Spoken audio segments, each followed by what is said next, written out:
Well, good evening and welcome to the KPEG Game of the Week. Tonight, it's a crucial Los Padres matchup featuring the Lompoc Braves and the Ynez Pirates. I'm Greg Ratcliffe, broadcasting live from Houck Stadium, a windy Houck Stadium at Lompoc High School, where two undefeated powerhouses are ready to face off in a game with major implications, not only for the Los Padres League, but for the postseason as well. The Braves take the home field tonight at 7-0, coming off their bye week. Their last win was a 49-10 victory over Pioneer Valley 2 Fridays ago. The Pirates, also at 7-0, roll into the Lompoc Valley tonight, fresh off of a 58-0 win against Cabrillo last week. So with these two teams currently tied in the league standings, the stakes are high for both squads tonight. A win gives the victor a share of first place, while a loss would make the road to playoff berth a lot bumpier. Now, I spoke with Braves head coach Andrew Jones earlier about the bye week, his team status, and what he expects to see from the Pirates tonight. Let's listen to what Coach Jones had to say. Well, I'm here with head coach Andrew Jones. Coach, let's go back 2 weeks to the Pioneer Valley game. You beat the Panthers 49-10 over in Santa Maria in a game where you actually trailed early for a few minutes. That was the first time this year you've been behind on the scoreboard. That had to feel a little different. Yeah, it was. I mean, I think I said that on the sideline. Like, I think it's good sometimes in a way to go through some adversity. So, to be trailing and to see us bounce back the way we did definitely was a positive. Hopefully we can have a better start. Historically, coming off a bye week, we've been able to start a little bit better. If we start the way we did against PV this Friday, we might be in trouble. Well, other than that early touchdown, which I believe was the first surrendered by your starters this year, the defense did a great job overall. Yeah, it was. I mean, I don't know if we have given up a TD yet by the ones. It was just good to see us bounce back, I thought defensively we were flying around making plays, and then once we force them to be one-dimensional, we can kind of sit back and tee off on them a little bit. Pioneer Valley, historically, Coach Ruiz gets those guys. He gets the most out of those guys. They play extremely hard. They're physical. We were able to find, Shamar a couple times there. Manzo had a great game in the return game, especially when we mix up all the weapons and spread the ball around a little bit. It's tough to defend everybody.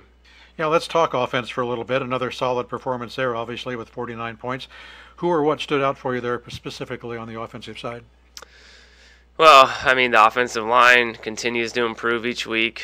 With Beachy and Jacob out, you got two starting O-linemen out right now, and I think we've been able to fill in pretty good. That's a testament to Coach Sims. I thought, Toa ran the ball well. Ruben got in for a score.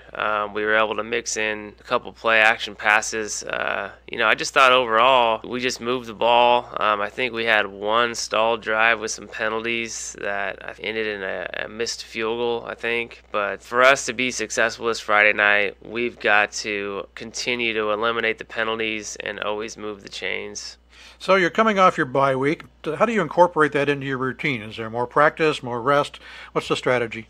Well, I just think that, you kind of feel how your team is physically and kind of, monitor what the prognosis is on the guys that are a little bit banged up, and then kind of go from there and make a decision amongst the staff on how much practice and how much work we want to do. But for us, I think we'll get Dallas back this week. Beachy will be back, and Jacob will be a game time decision. Those guys are getting healthy, and we gave the guys a day off, and then we went back to work and started preparing for San Ynez.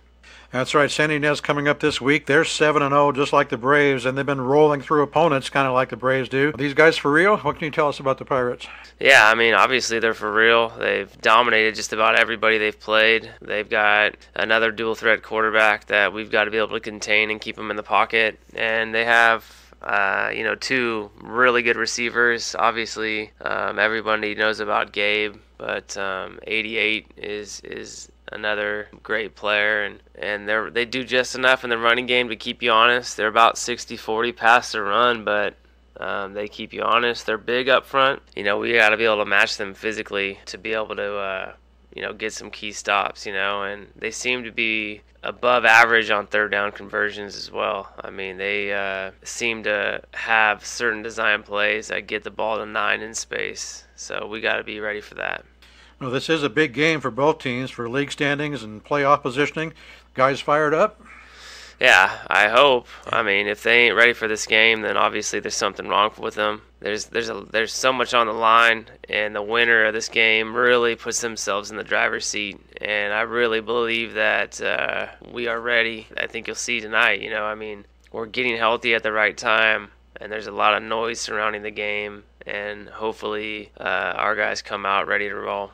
Well, hopefully the bye week at least allowed some time for some bumps and bruises to heal up. What's the injury report look like? You mentioned Beachy. Yeah, Beachy should be back. Dallas should be back. Jacob will be a game-time decision. I think that's kind of where we're at right now. We won't rush Jacob back. We'll kind of give him a couple series to see how he looks and then go from there. All right, Coach. Well, as always, thank you for your time and best of luck against the Pirates tonight. I appreciate it. Thank you.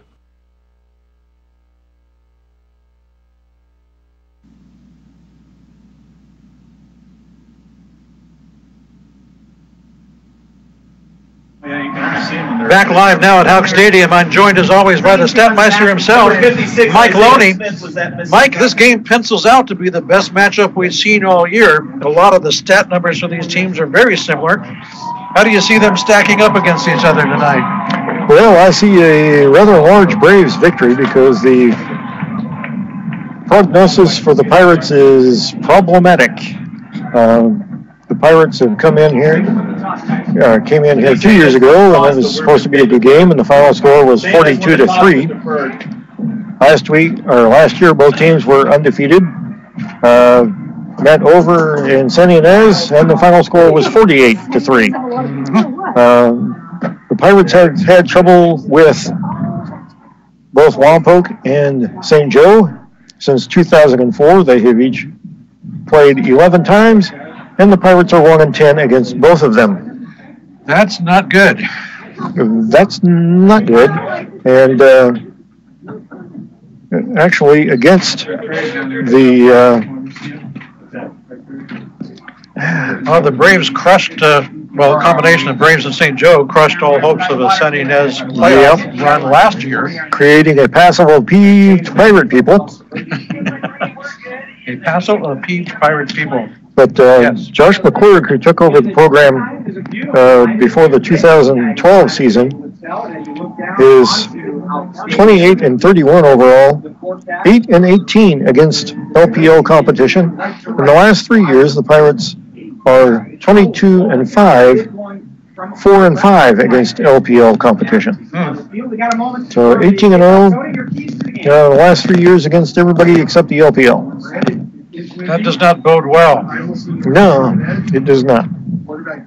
Well, the Pirates will be kicking off to start things tonight. They are in their traveling white uniforms with almost completely unintelligible numbers.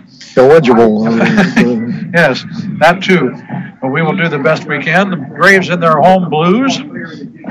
As you heard from Coach Jones in the pregame interview, we've got some players back from the injured list tonight. Quite a few, including, we're happy to say, Giovanni Quadra, who looks like he might miss the entire season. Great to see him back in the uniform down there, kicking, doing some punt work in pregame. Canley is also back, apparently, and we haven't seen Jake Beachy, but looks like he may be out there too. So they're getting ready to reset the clock here as they have a little bit of an issue with that. The Pirates will be kicking off. Back for the Braves are Manzo, Canley, and Savage across the back. Savage all the way back to the goal line, the deep back. And we are underway here at Houck Stadium tonight. Short end-over-end kick, fielded at about the 7-yard line. Looks like Canley on the far side. He's got a hole. And he's got a block. One more block, puts it back inside and down inside the 30-yard line. Dallas Canley turns on the Jets and gets all the way down the field. And the Braves are in great shape. 1st and 10 at the Pirate 27-yard line. Where are they going to put it? 29 officially, okay? 1st and 10 for the Braves from the 29-yard line. So that's why it's nice to have Dallas Canley back. Yeah, well, one of the reasons. So the Braves at great field position. They'll take over with Toa, the lone back. I wouldn't doubt he gets the first carry, and he does, straight up the middle to about the 35-25 for a gain of 4. Number 35, Xavier Nix, as usual, calling the signals for the Braves tonight. 3-yard pickup makes it 2nd and 7. Well, and there, Rainey was in there listed at fullback, but he was kind of at wing back. Well, we've got Manzo and Savage out wide right. Cala again. Oh, what a cut. Makes a nice cut. Gets down inside the 20. And that looks like it's going to be Number 35, just shy of the marker. It's going to be about a half a yard short. Yep. 6-yard picks up, makes it. We'll call it 3rd and 1. The ball just inside the Pirate 20. Just underway here at Elk Stadium tonight. A very windy Elk Stadium, as I said. Gusts blowing out there very, very strongly. We were saying earlier, no matter what the score is tonight, this game will be a blowout. Ruben Cortez powering his way down to the 15-yard line. Never did touch the grass. 3 guys tried to get him on the ground, couldn't do it. 21, Ruben Cortez. 31 to go. First down, ball just inside the 15-yard line. 1st and 10, Braves.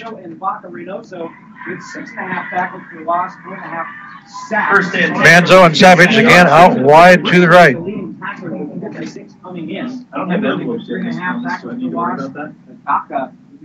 Manzo in the slot. Cortez again up the middle. Dies for a couple. Number 21, Ruben Cortez. Legs got taken out from the line of scrimmage and fell forward for, 1 anyway. 1 yard. Move into the pile, and Toa is back out there. When they do throw the ball, they do throw well. It's 73% on here, but he's only thrown the ball 44 So with Canley in the rotation again, that'll ease things up a little bit for the running backs as well, should. Yeah. Tala, the deep back. He'll get the carry. Not a whole lot going on there. Dives forward to about the 12, it looks like. Pickup of about a yard. Isaiah Smith. Down to about the 12, inside the 12-yard line. Towel on the carry, 2-yard pickup, making it 3rd and 7. It'll be 3rd and 7 from there. Early stages of the first quarter here. Braves with a great opening kickoff return. Gave themselves terrific field position. Now trying to capitalize. 2 receivers to either side now. Canley, the offset back. He's in motion. Next to pass. Screen. Receiver screen to Savage. Complete and tackled at about the 8. Good defensive reaction there. We've seen the Braves get a lot of success running that little screen. Not so much that time. It'll be 4th down and about 5 from the 9. 2-yard pickup makes it 4th and 5 for the Braves. What do you think, Mike? I think they're going for it. I think they're going for it, too. And I think that's probably a good idea. Full house backfield for the Braves. Nix under center. The give is to Tala. Stiff arm at the corner. Still on his feet, diving to the pylon. Is he in? He's real close. I think they're going to mark him down at about the half-yard line. 35, Tala on the carry for Lompoc. I think you're right. Short by about a half a yard. But he had a couple just get out of my way actions there. And 1st and goal, Braves from the 1. And going for it there didn't surprise me a bit, Mike. No. 8:35 here. Full house backfield once again. Ruben Cortez walks into the end zone. Touchdown, Braves. Number 21, Ruben Cortez. They're going to play my favorite song.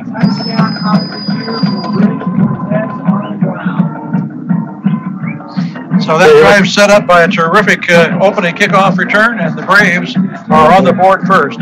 Swinging gate formation, and they'll close the gate. Cortez in to hold. Jose Silva ready to kick. And movement on the defensive side of the line. There ain't a lot of finger pointing, but we'll see. Ynez is pointing the other way, but we'll see. The flag is for a false start against the Braves. And the Pirates are right. Back it up 5 yards for the Braves, and we'll try this one more time. We've seen a lot of defensive movement over the course of the season on the Braves' point after attempts. This time, Braves shot themselves, and we'll try this again. From the hold of Cortez and more whistles. Yep. We're going to go back the other way. Yeah, okay. I think that was a... The flag is for offsides. Offsides against the Pirates, so we'll turn around and put it back where it was. This is beginning to remind me of the Raiders finish last night. Well, that was a heck of a game. That was crazy, wasn't it? Okay, so there's the snap. The kick is away. The kick is up. It is good. Good. So with 8:33 left here in the first quarter, the Braves strike first. It's Lompoc 7, Ynez nothing. And that was fairly easy. Well, it helps when you start at the 30 of your opponent. Well, inside the 30. You are listening to Lompoc Braves football on your favorite radio station and your home for local sports, 100.9 KPEG. The Braves Radio Network. That's Mike. I'm Greg. Bill's back in the studio pushing buttons and turning dials.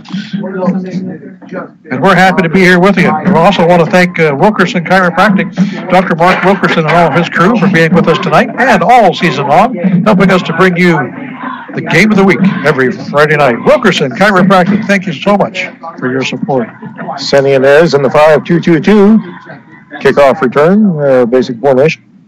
Looks like number 2 for the Braves will be kicking off. 09.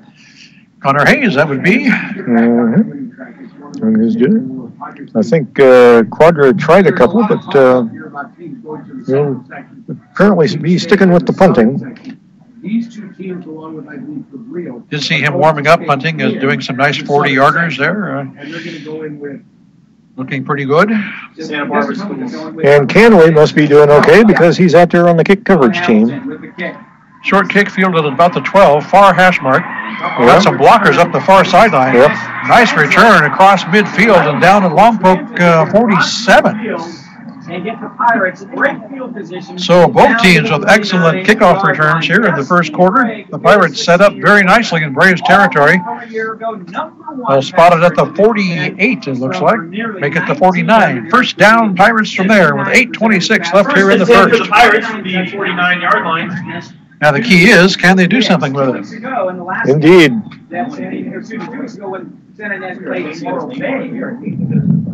Braves in their 3-3-5. From the shotgun, handoff right up the middle. And Ynez has not been real successful running the ball. Not the strongest part of their game, and only got about a yard on that one. 2nd and 9 from the 48. Number 23. Dustin Gregg, quarterback for the Ynez Pirates. Had a pretty good game last week. Prendergast out wide right, along with number 88, Jasper Cadwick. Gregg throws, pass incomplete, knocked in the air. Cortez was in the neighborhood, almost got a pick. They tried to get it to Prendergast. Intended for number 9, Gabe Prendergast. For Santa Ynez, Ruben Cortez, we just saw him. Prendergast probably the best athlete on the Pirate squad. He's returned for touchdown. 3rd and 9 for the Pirates. He's a 6'3", 190-pound senior. DeAndre Coleman, the leading tackler. 2 receivers to either set. 7.5. Gregg from the shotgun.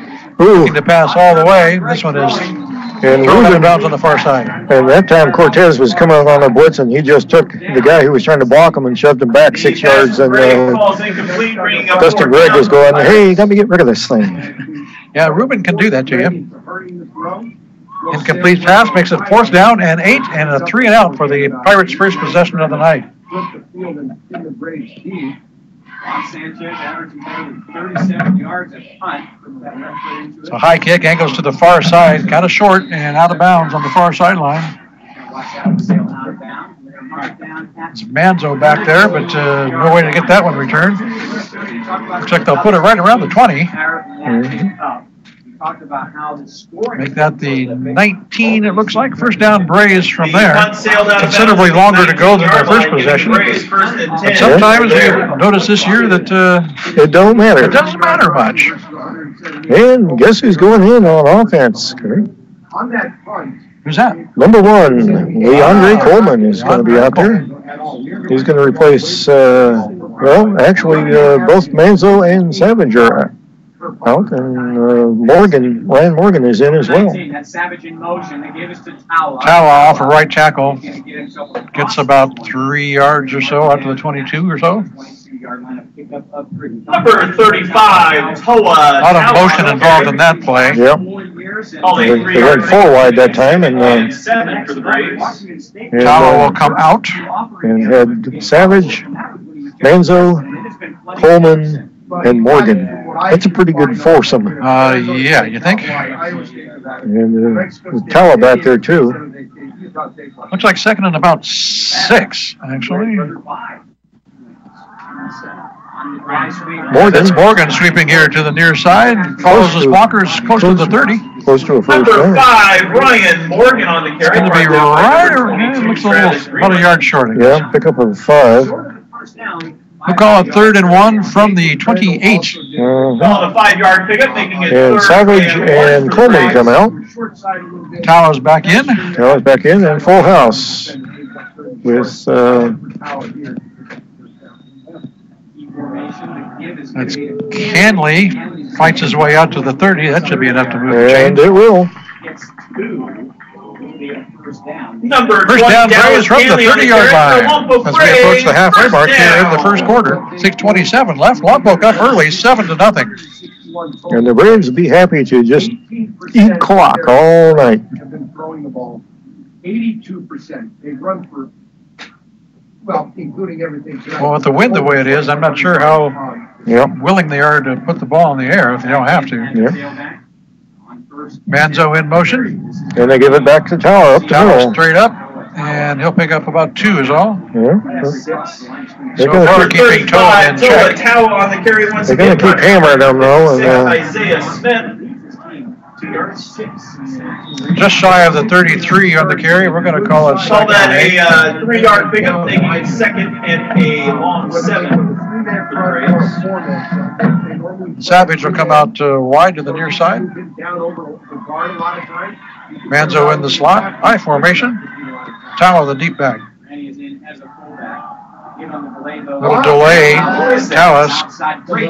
Little jump cut out to the outside. Gets across the 35 to the 36. Safety spot. Dustin Gray also quarterback. That's how they get safety on the play. It'll be 3rd down and about 4 Toa now on for the the carry Braves. once again. Well, now you may have to throw the ball here. When you think of throwing the ball and not you're thinking of Shamar Savage. Call that a 3-yard pickup, making it 3rd and 4 for the Braves. St. Ynez, of course, doesn't care whether the wind's blowing or not. they're going to check it. They're going to put the ball in the air. You can count on that. Let's see what the Braves do here on 3rd and 4. Offset I formation. Tala. Keeping the ball on the ground. A penalty flag comes flying in. Dallas Canley on the carry. That was There's Canley a flag actually on out the to the play. 38 or so. And we'll see what the flag is. And chop block on the defense, which you don't see very often. Evidently somebody went low, taking out an O-lineman. And that's going to be a big 15-yarder into The Pirate flag is territory for down to a the shot 46. block against the Somebody needs to tell the Pirates that 15-yard penalty, don't need to help the Braves. First down at the 46-yard line. 4:47 now left. Braves on the move with the first down at the Pirate 46. Lompoc leads 7-0 here in the first quarter. And that turned a 4th down and punt into a 1st down and go. And they'll back up 5 yards. Whistles and flags, false start, oh my. This flag is for a false start against the Braves. 5-yard penalty makes it first down. And I was hoping we'd see a whole lot cleaner game tonight, but so far both teams have been kind of sloppy. A little messy, yeah. Move it back on the other side of the 50 now. It's the Brave 49. It'll be 1st and 15 from there. Three receivers up top. Savage here by himself on the bottom. 4:15 to go, first quarter. Next back to pass. Oh. This one tipped in the backfield and falls incomplete. They were trying to set up a screen over on the short side to Toatawa, and the blitzer managed to get just a couple fingers on it and knock it off. Making it 2nd and 15 for the Braves. So incomplete pass brings up 2nd down, 2nd and 15 with 4:12 left here in the first quarter. Lompoc leading 7-0. Courtesy of a terrific opening kickoff return. Yep. Braves haven't tried anything deep throwing yet tonight. Or anything really fancy. Manzo in motion. The give to Tawa up the middle. Ooh. Ball comes loose, but I think he was probably down. Sonny does think he wasn't. He was down. And yes, indeed. They are going to give the ball to the Pirates, and that is a fumble that Ynez recovers. The first and 10 for the Pirates from the 48. I can't believe that call. Yeah, well, It was directly in front of us, right down here, just on the Pirate side of the 50-yard line, and it certainly looked to all of us that he was well down before that ball came out. But our opinion doesn't count. Give the ball to the Pirates. First down, Ynez at their own 48. Just over 4 minutes to go. 4:03. Big break for Ynez from the shotgun. Right back on 1st and 10. Getting some time. Rolling. Throws. This one is tipped and incomplete. Ruben Cortez got a hand on it to knock it away. Good job. The pass from Dustin Gray was broken up by number 21, Ruben Cortez, making it 2nd and 10 for the Pirates. So Dustin Gregg and the Pirates are over in the air tonight so far. And it's 2nd down and 10. 3:57 left here in the first. Lompoc up 7-0. Pirates have the ball, courtesy of a Lompoc turnover. Two receivers to either side. Greg from the shotgun. One man in motion. Greg will call his own number and keep it. Ooh, and Ruben Cortez and Jimmy Gardner popped them good. Got down to about the Brave 46 before he took some punishment. 6-yard pickup makes it 2nd and 4 for the Pirates. Seems like Ruben decided to show up tonight. He usually does. Francis in at running back, and he hasn't had a sniff at the ball yet. I would. Yeah, a little bit. And whistles. Well, we got a equipment issue with Cortez. Now we're ready to go. All righty. Get his hat back on. 3rd and 4 for the Pirates from the Brave 46. For the Pirates, first time. Greg from the shotgun, a little bit of a high snap, feels it nicely, goes back to throw. This one is completed at the near sideline and out of bounds at the 32. Freeland on the catch. That was a little 22 on 22 action there as Freeland caught it and was knocked out of bounds by Savage. So a first down for the Pirates at the Braves 33. 3:13 to go here in the first.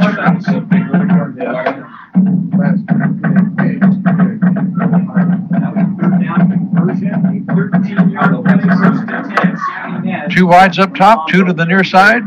Dustin Gregg from the shotgun. Keeps it himself again.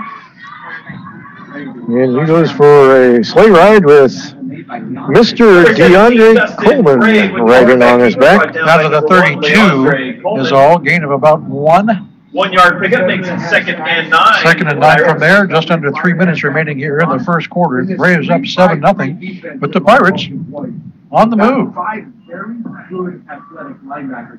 And what they try to do when you come up against a team that's throw ball is you try and jam those receivers. Defense for the Braves is going to have to come up big tonight. This is by far the most potent adversary they've seen in quite a while. On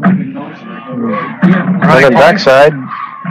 1, 2, 3 blue shirts on him, and down at the 30-yard line he goes. Yep, and they tried a little misdirection that time. That was 32. Number 33, AJ Reynoso. Oh, 33, I mean. 35 or 33, one of them. Pickup makes it 3rd and 7 for the Pirates. So now you look at, you've got a couple of guys. Ball just at the Brave 30-yard line, 3rd and 7 from there with just over 2 minutes remaining here in the first quarter. You look at Prendergast, right around the same. Pirates will send three receivers up to the left, one here to the near side. I think you have Breland down here. Greg rolling left, stops, throws, got a man. Complete and hit immediately at the 17-yard line. But that's enough for another Pirate first down, Mike. It was. That was Jasper Cadlick. Number 88, Jasper Cadlick on the reception for a St. Ynez first down, brought down by number 20, Dallas Campbell. The Pirate passing attack now has gotten some wings. Both completions on third down, and for first down to convert third downs into firsts. Three receiver set. Once again from the shotgun is Greg. Three-set drop, throws across the middle, incomplete, overthrown at the goal line. They tried to beat Johnny Manzo, and they had some pressure that time, too. Receiver had a step or so on Manzo, but the pressure made the ball sail high, and it's incomplete, second down. Ball at the Braves' 17-yard line. Braves aren't even used to having people this deep in their own territory at this stage of the game. Well, if the Braves can stop them on third down here consistently tonight, this is going to be a long night for the Pirates. But second down. Greg pulls it down, keeps it himself, surrounded by blue shirts, and he is down for little, if any, forward progress. And that was a survival run. Quarterback keeper met first by number 27, Jesus Corrales. Maybe it was Reagan. We'll just say it because it's been so long. Put it at the 17. No gain, third Pickup and of 10. Scotia makes it third and 10 for the Pirates. The first Scotia of the night, we'll give him a gain of a Scotia. Third down and 10, just over 1 minute remaining here in the first quarter. The Pirates will send three receivers right, one up top. Greg, three-step drop again, throws pressure again. Got a man in the end zone. Touchdown, Pirates. Well, and he floated that one beautifully. That was. We saw last week that Greg can put some touch on his passes when he needs to. Yeah, and he had to because he was taking 3 steps back and just kind of wafted it up in the air and a nice diving catch in the end zone. It was complete to number 23, Cash Transit. So the Pirates answer at 7-6 with the point after coming up.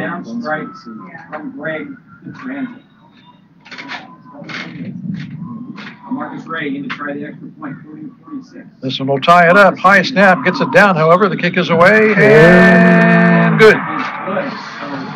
So with 51 seconds left here in the first quarter, the St. Ynez Pirates have tied it up. It's Lompoc 7, St. Ynez 7. And we got a ball game, folks. You're listening to the Lompoc Braves on KPEG, your home for local sports, 100.9 FM. The Braves Radio Network. Greg Ratcliffe here, Mike Loney to my right, Bill Dr. Draw Smith back in KPEG Control, doing his thing. Thank you, Doctor. We could not do it without you. And we got ourselves a ball game, Mikey. Well, we shall see. You sound skeptical. I am skeptical. 51.8 seconds remaining in the quarter. I remember 2 weeks ago, the Braves actually fell behind Pioneer Valley 7-0 on a quick score by the Panthers. And St. Ynez tries to get a little tricky and tricks themselves. Kicks it out of bounds. That'll bring out a flag. And the Braves can decide what they want to do. And I think the Braves will take it right where it went out. Because it was pretty short. Yeah. I think put it at the 35. Yeah, maybe even. Well, yeah, they're going to put it right at the 35. Penalty means the ball will be placed at the 35-yard line. So the Braves will have a first and 10 from their own 35-yard line with 51.8 seconds remaining here in the first quarter in a tie ball game. 7-7, Braves and Pirates. Maybe we're about to see what the Braves are made of, Mike. It could happen. Manzo and Savage out wide left. High formation. Now Tao in motion. Nix under center. Screen to Savage complete. Good defensive pursuit, however, breaks down the blocking. Yeah, well, they should have had him for little or no gain, and he picked up 6 or 7. Complete to number 22, Shamar Savage. Several Pirates in on the tackle. Out to the 40, it looks like. 5-yard pickup makes it. Give him 5 to the 40. Give him, okay, give him 6 to the 41. There we go. 2nd and 4. And one of these times they're going to fake that and pop it deep, and we'll see what happens. Manzo and Savage have it out wide right. High formation. Canley, the deep back. Fakes to Canley. Fakes rolling right. Pass is thrown incomplete. Cullen Rennie was out there and had some green grass in front of him, but the ball just floated. And he had Savage and Jimmy Gardner out there as blockers too, and he could still be running it. If that pass had been just a shade lower. Stops the clock with 36.6 seconds remaining. 3rd down and 4 now from the Brave 41. Yeah, that could have been a big play. Just a little bit overthrown. Savage and Manzo, wide right. Toatawa, more running back. Nix from the shotgun this time. Quick throw, incomplete. Yep. Intended for Savage out in the right flat. Yep, and that one was wide. The pass from Nix was intended for Shamar Savage. And that'll bring up a 4th down for the Braves. And I would suspect a punting situation. Pass brings up 4th down. And very happy to report that number 12, Giovanni Quadra, is out on the field to do the punting. How great is that? That's excellent. And Pendergast was up pretty close to the line and took a look who was back there and backed up about 10 yards. Kick is blocked. Ooh. And the Pirates have got it at the Braves 33. On the Lompoc 33-yard line. I didn't see the block.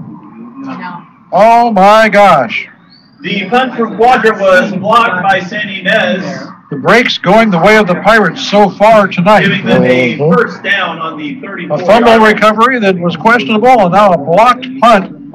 And the Pirates, after scoring the tying touchdown, now are set up on the Braves 34 with a 1st down. And 23.6 seconds to go.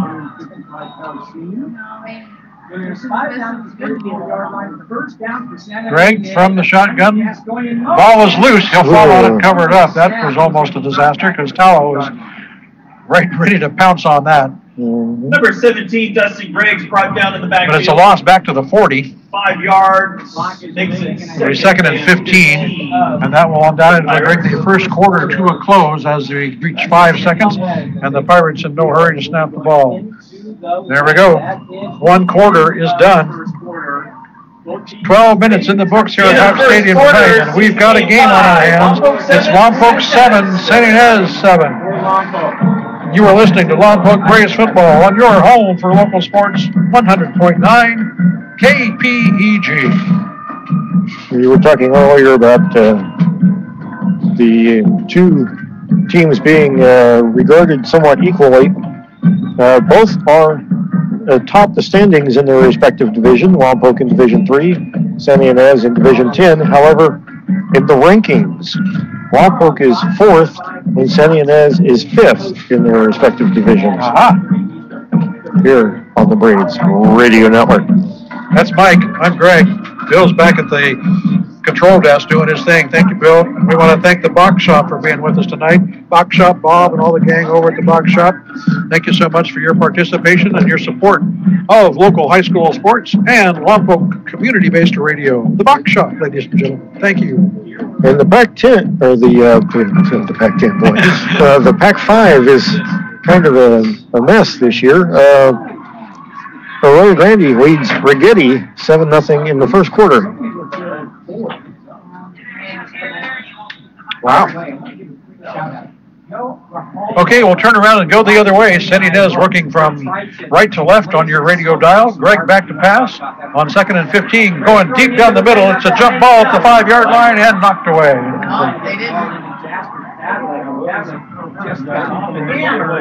Jimmy Gardner back there on defense for the Braves.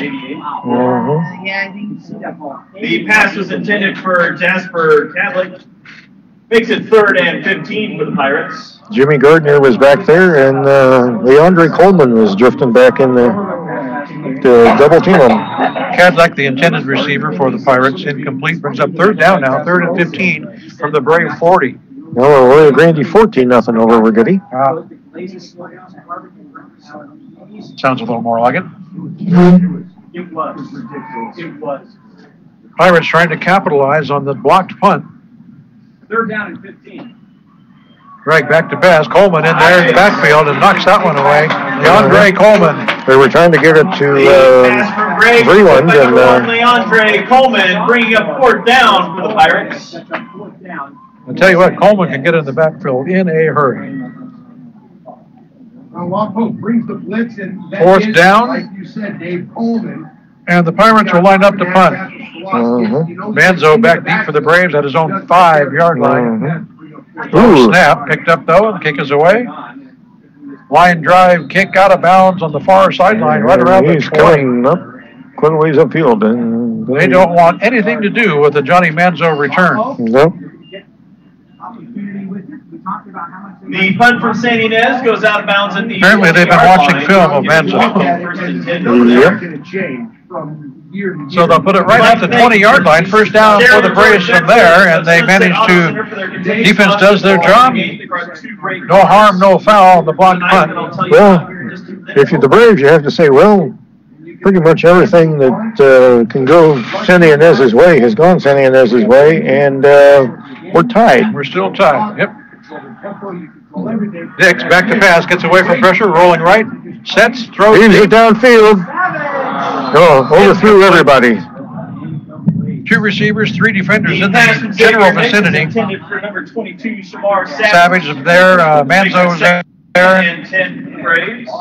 Take your pick as to who that one was supposed to be, If you've too. been yearning to get your hands on just the right vehicle, stop your search right now and check out the 2017 Chevy Malibu Premier. So the first deep ball by the Braves doesn't connect. It's 2nd and 10. Right now, I think Nick's probably would have done well by himself to just run that, because he threw into a crowd. Just underway here in the 2nd quarter in a tie ball game, 7-7. And he probably could have picked up at least 6 or 7. 1 man in motion. Manzo. He's got it. Sweeping to the right. Cuts it inside and gets to about the 27-yard line. Number 18, Johnny Manzo on the carry, brought down by number. That'll be 3rd down and 3 from the 27. Took over this program. They lost their first Wind continuing to howl out there at the stadium tonight. As I said, it's going to be a blowout no matter what. Yeah. Very good. He just changed culture. Braves will come up to the line with 3rd and 3. Nick's under center, high formation. Tawa, the deep back, he'll get the carry. Straight up the middle goes Tawa. Fights his way across the 30 to about the 33-yard line. Oh, they're going to mark him at the 34. Okay. Tawa for a Lompoc Braves. First down. Either way, first down, Lompoc. And that was a Tawa run. That was a little more Tawa-ish than we've seen so far tonight. That was. I'm going that way. You can either get out of my way or get run over or go for the ride. Those are the kind of punishing runs that take a toll on the defense over the course of the night. Manzo sweeping again. And he's going to have 8 or 9. Across the 40 to about the 42 before he's run out of bounds. Manzo on the carry once again, brought down by number 9. Yeah, they'll give him 8. Gabe Prendergrass. And a timeout called by the Pirates stops the clock with 10:19 remaining here in the 2nd quarter. About the other great vehicle Sunset Auto Center brought. You're listening to Lompoc Braves football on 100.9 KPEG. And it's because of people like Rick and Lisa Frederick over at Frederick Quality Plumbing. Thank you, Rick. Lisa, for signing up. For 72 months. Always first in line. And supporting the greatest rock and roll on the planet on the Braves Radio Network. I love the way he says that. Thank you to Frederick Quality Plumbing for being with us tonight, supporting local sports and local community-based radio. We appreciate your help. Banner, the first guy to come through. Coaches talked before that Santa Maria game and said, and if you ever see the Frederick Quality Plumbing mobile, bright orange truck that drives around, the orange and blue one, look at the back bumper. Yep. And you'll see a KPEG bumper sticker. Yeah, and if you're trying to find a truck and there's a Braves sporting event going on, that's probably a good place to start. You too can have a KPEG bumper sticker if you want one. Come see us at the studio. Okay, second down and 3 for the Braves. Pitch to Towa. Cuts it inside. He'll have a first down across the 45. Number 35, Towa on the carry for Lompoc Brave. First down. Move the chains. Give the Braves a first and 10. Next me pictures of the license plates. Braves out to their 46 with just over 10 minutes remaining in the half. So whatever the Pirates talked about in their timeout wasn't enough to stop Towa that time. Yep. First down Braves from their own 46-yard line. Tie score 7-7 here in the second quarter. Thank you. Savage, wide right. Dix back to pass. Savage. Did he catch it? Yes, he did. What a terrific diving catch. Savage on a little crossing route. Yeah, Dix led him just a little too much, but Savage was able to reach out there and juggle it and come down with it. If he hadn't had to die for that, that was 6 points. Yeah.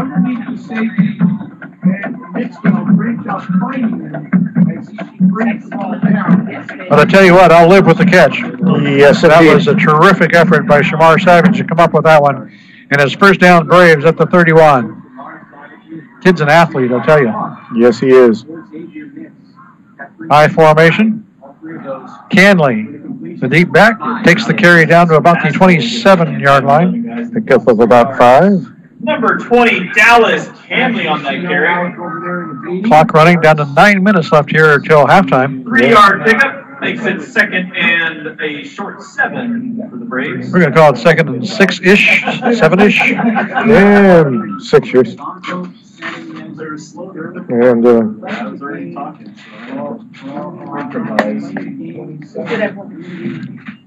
we'll see how it goes in the fourth, but I think the Braves are starting to establish themselves here.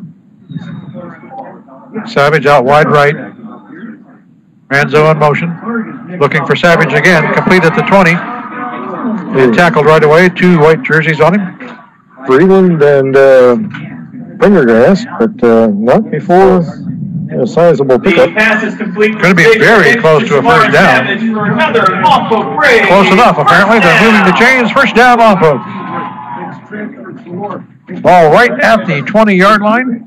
First down, Braves, with just over 8 minutes remaining here in the first half. In a tie ball game, 7-7 here at Houck Stadium. Probably don't know their own license. Savage out wide left this time. Manzo to the right. First and 10 from the Santa Ynez 20-yard line. Towa behind Rainey. Randy, the fullback. Dix pumps once, throws to Manzo to the corner, knocked away at the last second in the back of the end zone, incomplete. And that was The close. pass That intended was for very Manzo close. falls incomplete. That is number 13%. Just a little bit long, but good reaction by the defense. We need a little help from some people who have some trucks parked in the way of the gate. Second down and 10 for the Braves from the Pirate 20-yard line. Incomplete pass stops the clock with 7:42 left here in the second So quarter. if that's you, could you guys please head down that way and start moving them? I got some license plates and numbers I'll give you here in just a second. Savage out wide left. High formation. Towa up the middle. Runs into a blocker. Cuts left and gets a few extra yardage before he's down at about the 13. About Towa on the carry. Typical Towa run. Bounce off one. Run over a couple more. Juan Sanchez finally was able to get him down. And 4 for the Braves. Interesting one, yeah. Juan Sanchez wears number 35. Try to get him down there. Ball on the 13, 3rd and 4. Full house, and I think the Braves are in 4-down territory. Probably. Tawa again gets tripped up at the line of scrimmage, falls forward to about the 10. I think that's the first down. Going to be real close again. Number 35, Toa on the carry for Lompoc Braves. First down. Yes, the ball just inside the 10. That will be first and goal, Braves. And once again, Dave, Andrew Jones, I love dealing with Andrew Jones. He's a great guy. Wants to say hi to his grandparents, Ma and Pa. Canley will come in along with Cortez for the full house backfield. Let's see who gets the call. Ruben Cortez spinning his way down to the 5 Number for a gain of 5. Ruben Cortez on that carry. 5 yard. Ruben, a very reliable short yardage back for the Braves. They like to use him in this situation. Aurora Grande up 21-0 on Rigetti in the second quarter. Not showing any scores in any of the other games. Morro Bay, Santa Maria in the first. Cabrillo and Pioneer Valley scoreless in the second. Wow. Full house again. Ruben This time Cortez hit in the backfield and driven back. Let's see where they give him forward progress. Only to the 10, a loss of 5. Terrific defensive penetration that time for the Pirates.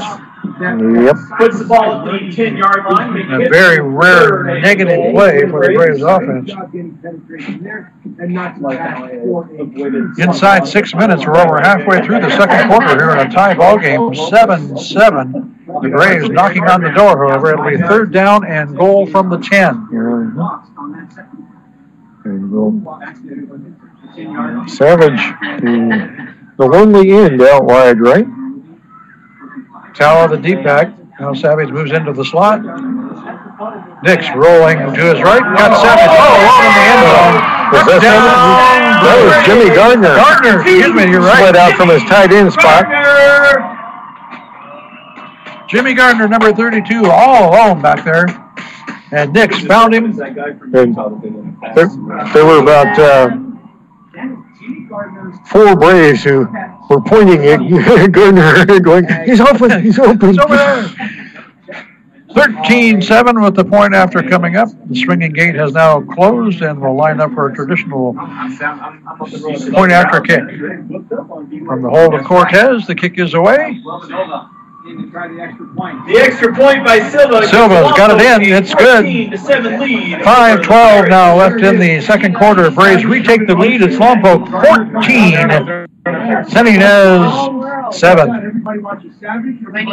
All right, guys. If you are listening and it's got a license to Lompoc Braves football right here on your favorite radio station and your home for local sports, 100.9 KPEG. The Braves Radio Network. That's Mike. I'm Greg. Bill's back at the controls. And you're at home listening. Thank you so much for joining us. We appreciate it. We also appreciate the support of Hammond Overhead Door Company, one of our sponsors tonight. John and Marjorie up in Paso, Greg, Mary, and the gang over in Santa Maria. We appreciate your support of local sports and local community-based nonprofit radio. Thank you to Hammond Overhead Door Company. 14-7, Mike. Anytime you do radio. I don't like it. Like it better if they didn't have that 7. But. Well, the shutout is gone, that's for sure. But that's okay. Yeah. Jose Silva ready to kick off, and the ball keeps falling off the tee. Did we mention it's windy here tonight? Interesting collection of guys over here on the right side of the coverage. We've got Manzo and Savage right next to each other. And the ball has fallen off the tee once again, so I think somebody's going to have to come put a finger on this one. Blew off. Looks like Connor Hayes, who has been doing some kickoffs, is going to hold it. Falls off twice. You got to hold it down. The kick is away. Ooh, nice kick. Nice kick. Line drive into the end zone about 2 yards deep. That's what we like to see. You can't return those. 80 yards to see if they can injure. So the Pirates will take over 1st and 10 at their own 20. They've got 5:12 left here in the second quarter to see what they can do with it. Braves up 14-0. Pirates beginning their 4th possession of the evening. Number 1 passer. They'll send 2 wide receivers to either side. Now 1 in motion. Motion man gets the carry on the sweep, and he'll get hit after a gain of a couple is all. Got the ball and got a couple brave helmets in the chest in short order. That's awesome. Not a real fair trade-off, I don't think. Gain of 2, 2nd and 8 for the Pirates from the 22-yard line.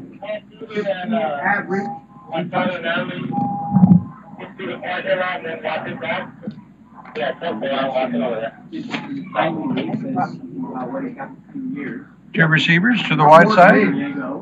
Greg back to pass, throws across the middle, incomplete.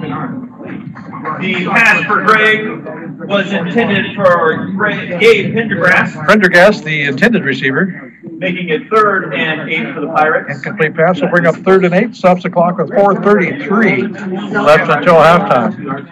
14-7 is our score. Braves leading. Hey, don't forget we're selling 50-50 drawing tickets tonight. If you want a chance to head out with a little cash, don't forget to find those nice ladies selling them. Giovanni Henderson out. Replaced by Morini. Greg back to pass, rolling right, throws this one on the run, incomplete down the far sideline. Yeah, and he was Gonna under. have to dump that one off. He was under heavy duress. Ball's incomplete, making it 4th down for the Pirates. 4th down and 8. And a punting situation for the Pirates. Back deep for the Braves, number 18. You know who that is? Johnny Manzo. He's back at about his own 40. Yeah, and we'll see. See if they make a mistake and kick it to him. Or will they kick it out of bounds? Ooh, high snap. Fielded though. Kick angle to the far sideline again. And it's going to go out of bounds right around midfield. They are absolutely refusing to kick to Johnny Manzo. Which And this one will go out of bounds on the San Ynez side of midfield at the Pirate 46. The punt goes out of bounds at the 46-yard line. 1st and 10 for the Braves. So not a very good net gain on that one for the Pirates, and the Braves will have good field position to start this possession. With 4:22 remaining in the second quarter. And a 7-point lead.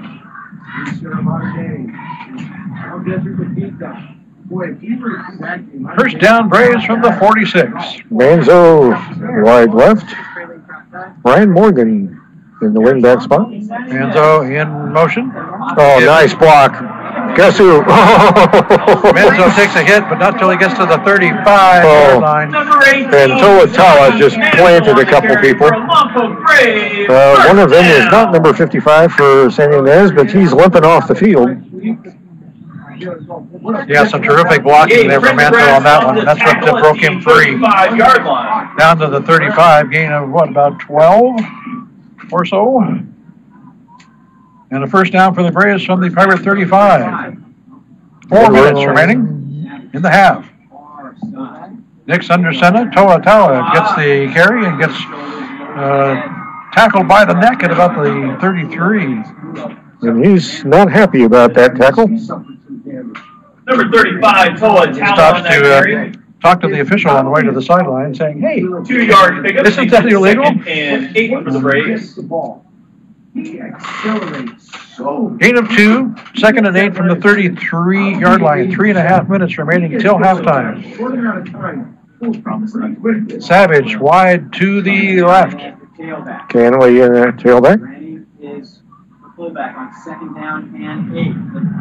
Nix back to pass. Across the middle, intercepted at the 12. Yeah, threw that one away. And down at the 20-yard line. Savage brings him down. He had Manzo breaking free deep too, and he just threw it right to Dustin Gregg, who returned it about 10 yards. So the second turnover for the Braves of the night gives the ball back to the Pirates. They'll take over at their own 21 with 3:09. 10 for the Pirates from the. And that's been kind of the dig on Nick. Sometimes his passing is a little inconsistent. ball was thrown a little bit short. And that time it cost them. The Braves give up the ball. The Pirates have it at their own 21. 3:09 to go in the second. Two receivers wide to the right, one here to the near side. Well, they tell me turnabout's fair play, Greg. So how about turnabout turnovers? Okay. Turnabout turnovers. And no whistles. Let's see what's about. We're ready to go. Okay. First and 10 Pirates from their own 21. One man in motion. Handoff up the middle. Ooh. Tackled immediately. Hanley, I think, was the guy back there. I think that was Number 23, Cash Trans. Transit on the carry and Hanley on the closure. A loss back to the 19. And the Braves will call a timeout to stop the clock with 2:57. Why the quarterback has been struggling? Can you repeat the time, please? There's a chance And they're having the clock reset to 3:03. It was down to 2:57. The Braves stop it. We'll give them 3:03 then. They're going to try and get a stop here and get this ball back before halftime. Is that the strategy, Mike? Well, apparently. That gives us an opportunity to thank another one of our sponsors. Thank you so much to Lompoc Community Bank. We appreciate you being with us tonight and all season long. Thank you to the folks at LCB for their support of local sports and local community-based radio. Lompoc Community Bank. Supporting the Braves Radio Network. Giovanni Lucatero at left end. You got it. DeLuna and Isaiah Toronis have been alternating at nose guard, and Mr. Jesus Corrales has been at right end. Greg scrambles, throws on the run, Ooh. Complete, but tackled immediately out Pick there up on the of right. 2. Number 22, brought down by number 22. Shamar Savage there Shamar to Savage on end the that tackle play quickly. After a short, called a 3-yard pickup. Gain of 2 or 3 out to about the 22-yard line. Braves with another timeout. Basically made up the loss plus just a smidgen. It'll Maybe be even 3rd a and score. 9 when we come back. 2:52 left on the clock. Braves take another timeout. They should have 1 remaining, I believe. The Braves very seriously looking at another possession before I've halftime. never told anything about a car. Like you were talking about the Division III rankings, Uh-huh. Lompoc at number 4. Who are the 3 teams in front of them? Looks like Charter Oak, Sierra Canyon, and Citrus Hill. Those are some powerhouse names. Yes, they are. They're, let me get to my notes here. Sorry, catching you off guard for that one. Yeah, it happens. So Charter Oak is at 7-0 on the season. Sierra Canyon and Citrus Hill both at 6-1, but have some serious advantages in strength of schedule over the Braves. One of the Back here at 3rd and 9, jump ball at midfield, incomplete. Tawa back there in coverage. The pass from Gray is broken up by number 35, Toa Tawa, bringing a 4th down for the So Pirates. 4th and 9, and the Pirates will be forced There is to a white punt Toyota this one away. Highlander. Incomplete pass walking stops the clock, so away the Braves can hang on to their in final the timeout. southwest, That's good news. southeast corner, trying to get a halftime set up, and the vehicle is in the way, so if you could help us out, we'd appreciate it. Manzo back deep in his own 40. Chances are he'll never get a chance to see this one either. And another high, short, angled out of bounds punt. And this one, the official still walking all the way back to the 35-yard line. The punt prize And we're now is getting a score, Pioneer Valley 15, Cabrillo 0 in a second. From there. So the strategy of kicking away from Manzo, maybe not being as successful as the Pirates had wanted. They're giving us some serious field position when they do that. Yeah. The Braves will take over 1st and 10 at the Ynez 35-yard line. They've got 2:43 and a timeout. The question is whether it be the serious field position that they'd give up if they kicked it to Manzo. Give the ball to Ruben Cortez, refusing to go down. He's got 6 white jerseys on him. Carries the pile down to about the 26-yard line. Number 21, Ruben Cortez with the strong carry. Ruben does not like to get his uniform dirty. Keep it off the grass. Yeah. Doesn't mind scuff marks on the helmet. Give him 8. 2nd and 2 from the 27. Cortez out. 3 receivers to the right. Fake the handoff to Kalakaua. Then Nix keeps it himself and gets taken down for about no gain, maybe. Xavier Nix with the quarterback keeper, brought down by Gabe Prendergrass. Nice reaction by Prendergrass. Maybe a gain of 1 or 2. First order. 3rd and 2. Ball, we're at 3rd and 2 from the 27, so not much on that last play at all. Clock running, 1:35 left in the half. Braves trying to add to a 14-7 lead.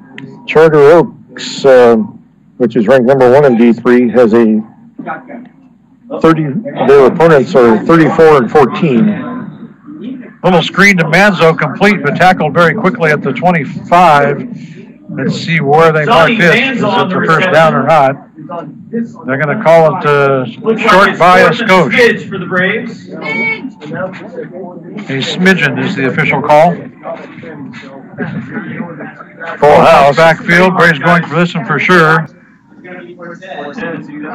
Cortez, I think they're going to give it to him on forward progress. He was pushed back, but got the nose across the 25, and that's all he needed. First down, Braves. Number 21, Ruben Cortez. 55 seconds remaining with the ball at the 26-yard line. That's Ynez. Clock now moving as the chains are set. Braves still have 1 timeout left in their pocket.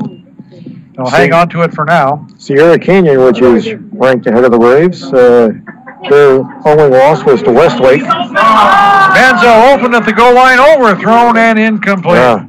The pass from and that one was 6 if we could connect.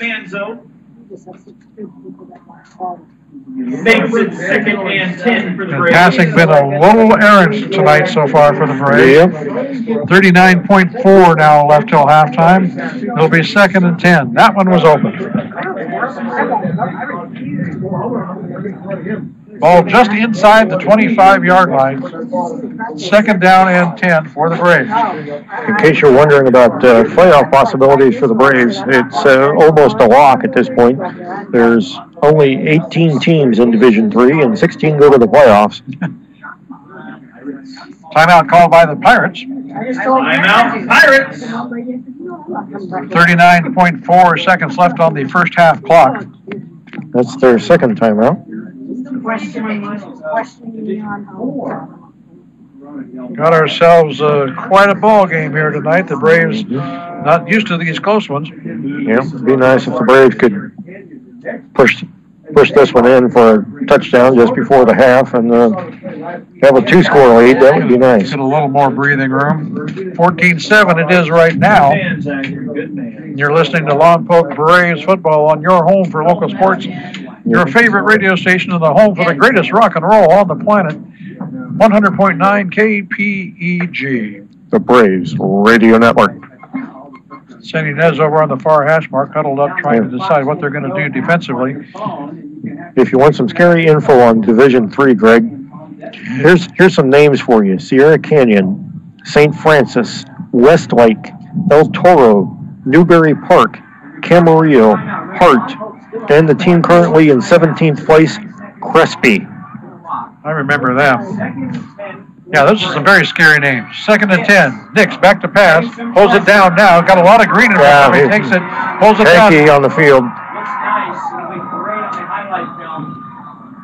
Got down to the 5. All the way down to the 5-yard line, but this one's coming back. Penalty flag up to 30 for holding.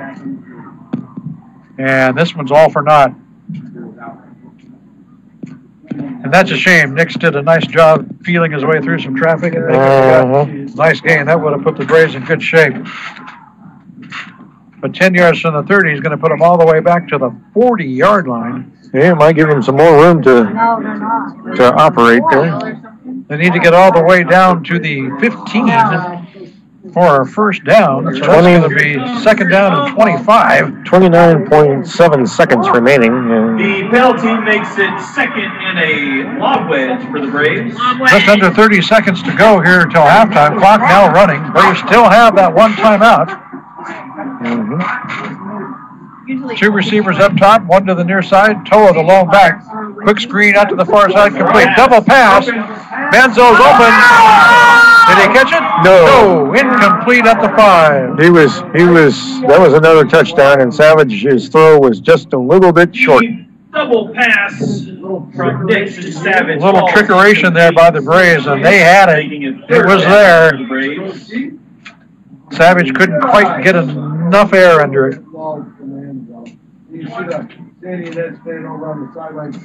Haven't seen the Braves pull that one out of the archives in a while. Yeah. Would have been nice, as it is. It's third down and 25. 13 seconds now left. And Ruben Cortez out there and Toa Tawa out, so we'll see what they've got going here. Switching out names. Savage, receivers up top, one to the near side. Savage, Morgan, and Manzo. Nix looking deep, throwing down the middle. Got Coleman at the goal line, incomplete. Flag is down. Flag at the goal line. This looks like pass interference on the defense. That's what Coleman thinks anyway. But there is a flag on the play. 2 flags now. And we'll wait for this call. This is a big one. Remember, it's not a spot foul as it is in the NFL. Yeah. So it wouldn't be down at the goal line. Would be an automatic first down, however, I believe. There's the call. Pass interference against the Pirates. Okay. 6 seconds remaining. They're going to mark this off. 15 yards to the 25. All right. It is not a first down. Okay, repeat, third down. Still third down. Now third down and a manageable 10. Big problem is it's 0.6 seconds on the clock. Clock was running, 0.6. The Braves will, do they call their final Guys, we timeout? got one more vehicle that needs to be moved. A silver Toyota Camry 5WGY990. You can head down there and move your vehicle. I think we may have a clock adjustment here. See, we had 6 seconds. Now we've got 0.6 seconds. And they're going to 6? 6 seconds. They're going to readjust the clock to have 6 full seconds. The Braves still have their timeout. When do they wind the clock here? At the snap? It should be at the snap after a penalty. And again, Savage, Morgan, and Manzo up top. Tawa in the backfield. Nix from the shotgun. Nix to pass. Coleman at the goal line. Oh! Hands incomplete. And he got nailed after the pass went through his Had a step on the defender at the goal line. And that was an absolute rope. That one was right on the money. But the incomplete pass stops the clock with 0.5 seconds left. And the Braves are coming out for a field goal attempt. This will be a 42-yarder from the hold of Cortez and off the foot of Jose Silva. There's the snap. Kick is away. This one's not going to get there, I don't think. Nope. Ooh, short. So the Pirates hold. The Braves can't push one in here before halftime. So after 2 quarters, 1 full half here at Huck Stadium, our score is Lompoc 14, Ynez 7. We've got a ball game on our hands here at Huck Stadium tonight, ladies and gentlemen. Glad you're with us. Greg Ratcliffe, Mike Loney, Bill Smith bringing you the action. On the Braves Radio Network. Have a couple scores for you. Arroyo Grande over Rigetti, 24-0 at half. Atascadero up 7-0 on St. Louis at the half. Pioneer Valley 15-0 over Cabrillo in the second quarter. And still no score coming through from Morro Bay and Santa Maria. They're still showing in the first quarter. Well, here at halftime, once again, it's Lompoc 14, St. Ynez 7. It is homecoming tonight, so halftime will be a little bit longer as they have the parade and the selection and all the pomp and circumstance and pageantry that goes along with homecoming. So we'll be back in 20 minutes for the second half, folks. Stay with us. You're listening to the Lompoc Braves football on 100.9 KPEG. The Braves Radio Network.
While the teams take a break, let's take a minute to tell you about this season's sponsors. These businesses stepped up to help the cause, and without their generous support, these broadcasts would not be possible. Thank you so much to The Box Shop, Fridwick Quality Plumbing, Hammond Overhead Door, Lompoc Community Bank, The Pizza Garden, Rose's Anything Athletic, Sunset Auto Center, The Surf Connection, Tom's, and Wilkerson Chiropractic.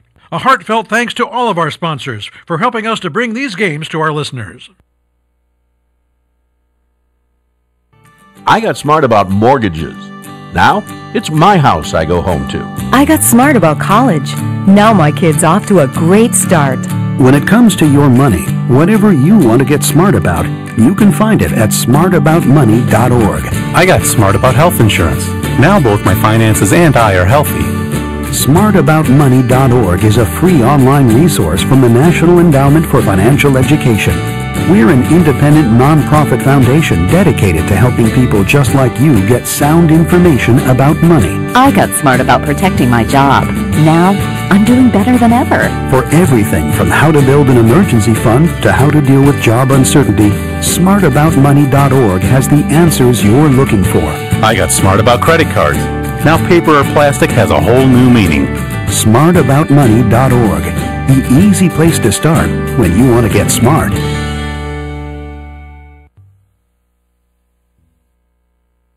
Hey, football fans, do you have friends or family that live out of town but still like to follow Lompoc Valley football? Let them know that KPEG's game coverage is also streaming live on the web. Just send them to kpegradio.com and they can catch all of the action no matter where they are. That's kpegradio.com, brought to you by your home for local sports, 100.9 KPEG. By now, you've probably figured out that KPEG is not your ordinary average radio station. In fact, we're anything but ordinary. First, you'll never ever hear a commercial on KPEG. We're all about the music. And how about that music? We play more music with more variety than any other station in the area. And not just the standard tunes you hear everywhere else. Sure, we play rock and oldies and your favorite classic rock songs, but we'll also introduce you to some deep tracks that you might not have heard. Some new rock, and even some bands that are a bit off the mainstream. That's what makes KPEG so unique. Well, that and our exclusive live sports coverage, but the point is that KPEG is different by design. Enjoy it. We're 100.9 KPEG. We hope you are enjoying KPEG's live coverage of tonight's game featuring the St. Ynez Pirates and the Lompoc Braves. Next week, our broadcast crew will be right back here at Houck Stadium, where the Braves will play host to the St. Joseph Knights in another important Los Padres League contest. Tune in at 6:45 for pregame, including an exclusive interview with Braves head coach Andrew Jones. Then get ready for the kickoff at 7 o'clock. It's the St. Joseph Knights versus the Lompoc Braves next Friday night, and it's right here on your favorite radio station and your home for local sports, 100.9 KPEG.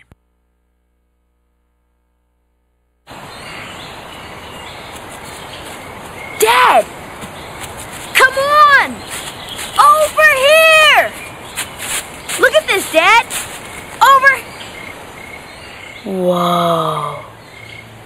moment my son saw a redwood tree.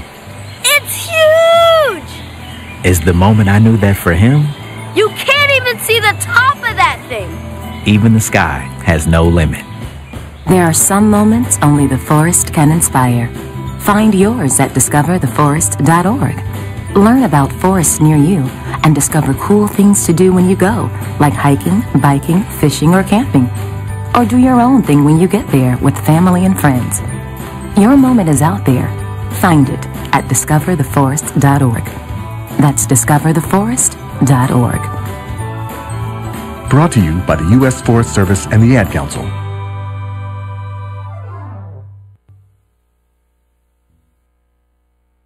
The City Council meetings are your window into how Lompoc works. You can even speak to the council and let them know how you feel. But if you can't be there in person, you can always follow along on TAP TV, KPEG Radio, and the web at cityoflompoc.com. That's right. We'll be there on the first and third Tuesday of every month, bringing you all the comments, discussions, and votes. So tune in for a live trimulcast of your City Council meetings, only on TAP TV, KPEG Radio, and cityoflompoc.com.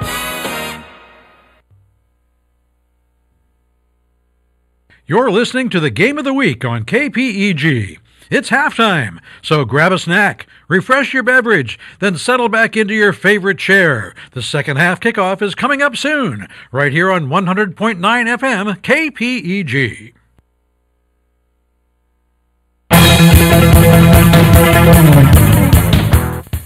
Hello, I'm Samantha Scroggin, Community Relations Manager with the City of Lompoc, and let's tune in to what's happening in Lompoc. Our Lompoc City Council is seeking input establishing district boundaries for our city's upcoming change to by-district council elections, starting next year. Visit drawlompoc.org for details. We have announced our facade improvement program for businesses. This commercial facade rebate and loan program provides opportunity for local businesses to make improvements to the exteriors of their buildings. Our Recreation Division is holding a pumpkin decorating workshop on Friday, October 27th from 4 to 5:30 p.m. This workshop is open to kids ages 6 to 10. The cost is $25 for Lompoc residents and $30 for those living out of city. It's not too early to start thinking about the holidays. Starting Monday, October 23rd, applications are available for Santa visits through our recreation office. Cost per visit is $30 for city residents and $36 for those living out of city. Santa visits will take place between December 15th and December 18th. City of Lompoc's Make a Difference Day is coming up on October 28th. We invite our community to help make a difference through various community service projects. Get more information at cityoflompoc.com. The city is looking to fill 19 vacancies on city commissions, committees, and boards. We are especially in need of youth commissioners. Visit our website for details. Our Lompoc Community Development Division has released a notice of funding availability. And our tenant-based rental assistance program is now accepting applications. We will be holding a public meeting regarding the H Street Stone Pines at 6:30 p.m. on Thursday, October 26th at Stone Pine Hall. Join us to learn more about these trees. Follow the City of Lompoc on social media and be sure to watch our latest episode of Tune in Lompoc, Housing in Lompoc, posted at cityoflompoc.com. For information on all of these programs and events, visit our website at cityoflompoc.com. Thanks for joining us. We'll talk to you next time when we tune in Lompoc.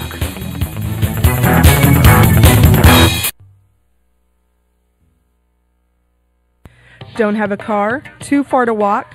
Bike in the shop? Welcome aboard Colt, the City of Lompoc Transit. Sit back and let us do the driving. Colt serves the communities of Lompoc, Mission Hills, and Vandenberg Village. We offer comfort, low fares, convenience, free transfers, and great service. For more information and free trip planning assistance, give us a call at 736-7666 or visit us on the web at cityoflompoc.com/transit. Rich Please, after you. is just a really good guy. The term good egg isn't enough to describe him. He's also certified organic and free range. Rich puts the cap back on everything. The toothpaste, the olive oil, the shampoo, everything. He lets his 10-year-old nephew beat him at virtual tennis, even though he can straight up slay his 10-year-old nephew in virtual tennis. When the toilet paper is running low, Rich replaces the roll on the actual holder, not just on the back of the toilet. Rich is texting and driving. Rich? No. What are you doing, Rich? I was just telling everyone how great you are. Texting and driving makes good people look bad. Visit StopTextStopWrecks.org, a public service announcement brought to you by the National Highway Traffic Safety Administration and the Ad Council. You're listening to the Game of the Week on KPEG. It's halftime, so grab a snack, refresh your beverage, then settle back into your favorite chair. The second half kickoff is coming up soon, right here on 100.9 FM KPEG. I shop and cook for my mom every week. I help my dad pay his bills. I take my wife to the doctor. Am I a caregiver? Are you caring for a senior parent, spouse, or friend?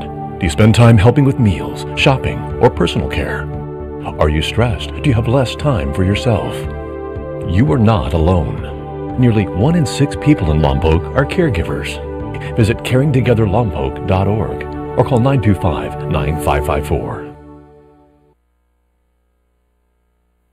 Dave, what are you doing? Just sending a gift to Dave 2037. Who? Me in the future. I save a little money from every paycheck as a gift to Dave 2037, so he can spend it on things like anti-gravity boots or a hologram Doberman, something cool like that. I think Dave 2037 deserves it. He worked hard. What are you getting Steve 2037? I guess I was thinking Steve 2037 would just fend for himself. Well, alright, but don't expect to be borrowing my anti-gravity boots. You want to have money in your future? You got to start saving now. Putting some money from every paycheck into a savings account or contributing to your 401k can make a big difference later. Put away a few bucks, feel like $1 million. For free ideas and easy ways to save, go to feedthepig.org. That's feedthepig.org. Hey, let's just hope Steve 2037 doesn't get his hands on a cool time machine, because he is going to come back here and knock some sense into you. This message brought to you by the American Institute of Certified Public Accountants and the Ad Council. Do you love to swim? Do you think about swimming even when you aren't swimming? Well, we've got a publication for you. A poolside publication. Just surf on over to the Lompoc Parks and Rec webpage and click on Poolside Publication. That's cityoflompoc.com/parks_rec. You can sign up to have Poolside Publication emailed to you every week. You'll stay up to date on the Lompoc Aquatic Center, get to know the staff, and learn a thing or two about water safety. That's Poolside Publication, brought to you by the Lompoc Aquatic Center.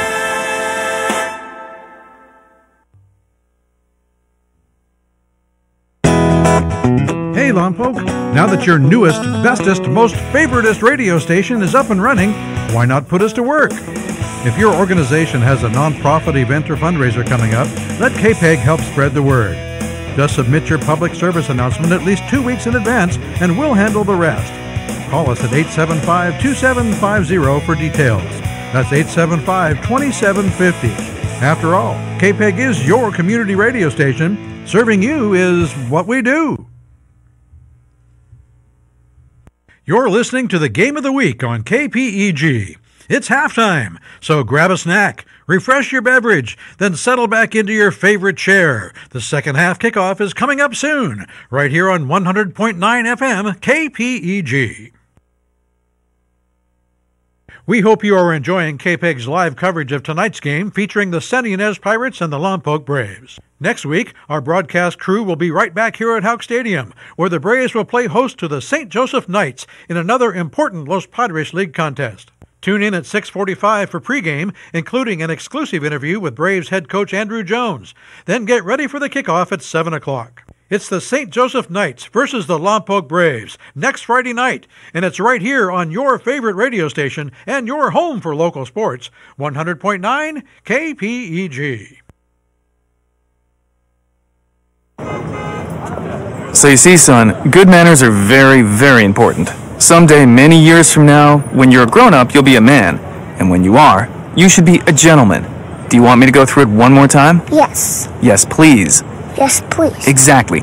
Always say please, thank you, you're welcome, and excuse me. Sit up straight, hold doors open for ladies. If a door's shut, then knock first. Don't burp, don't swear, don't speak with your mouth full, don't reach across people's plates, keep your elbows off the table. What table? And don't interrupt. While we're at it, don't stare, don't use foul language, don't call people names, but do remember people's names. Always share your toys, play nice, and cover your mouth when you cough or sneeze. On the bus, give up your seat to anyone who has trouble standing. Bottom line, treat others the way you'd like to be treated. Got it?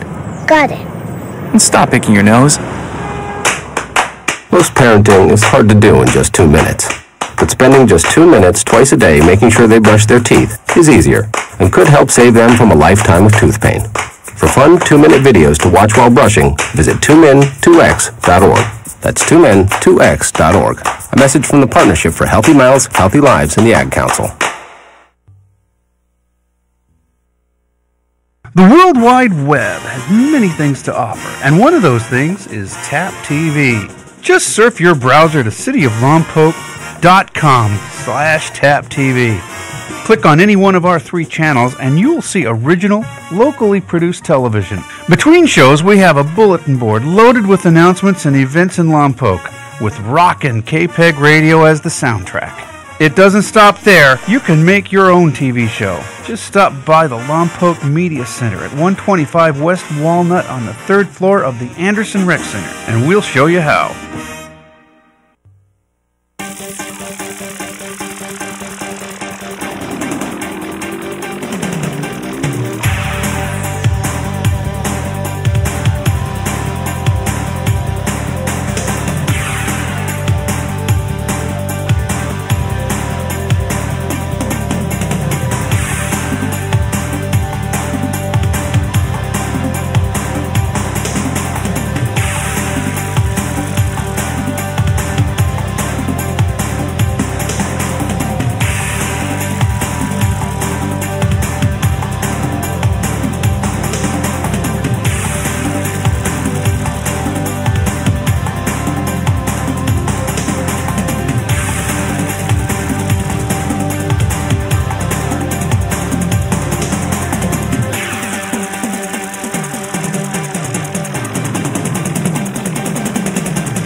Well, welcome back live at Conqs Stadium. Greg Ratcliffe, Mike Roney here with you.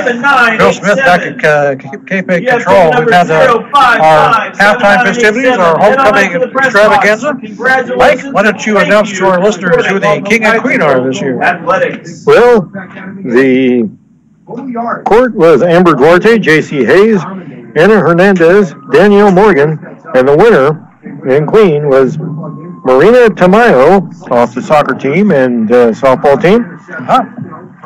The guys, Dallas Canway, Andrew Lazos, Cesar Ocampo Garcia, Toatella, and the winner and king, Shamar Savage. Shamar Savage is the king. All right. And in other notes, the 50-50 drawing was $334 tonight, Greg. Yeah, we got a full house for homecoming, you might expect, and a good crowd came from the other valley as well. The visitor stands are well over half full over there. Once again to our king and queen, Shamar Savage. So we've got a 14-7 ball game here at Houck as we get ready to start the third quarter. And Lompoc will be kicking off.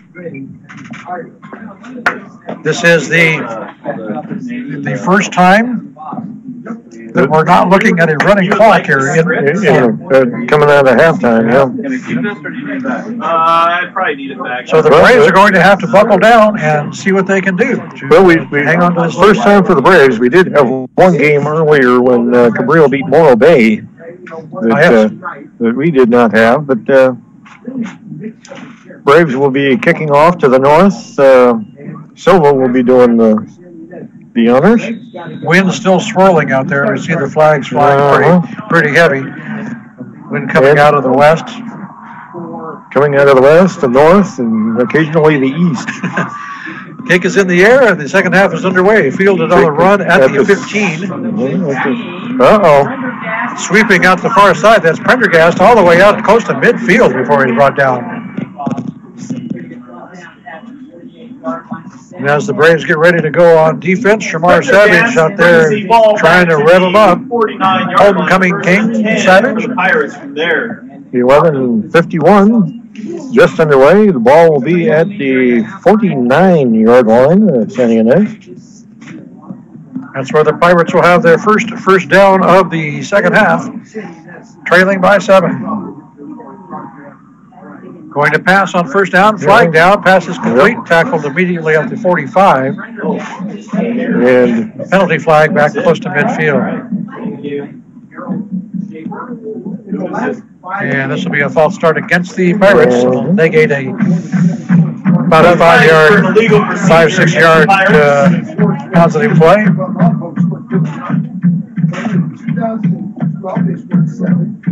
Move the ball back to the 45. It'll be first down and 15 from there.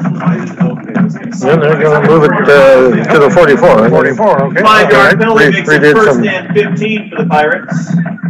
Did some recalculation there real quick. And remedial math says 49 minus 5 is 44. Okay. Yeah, that's the way it usually works.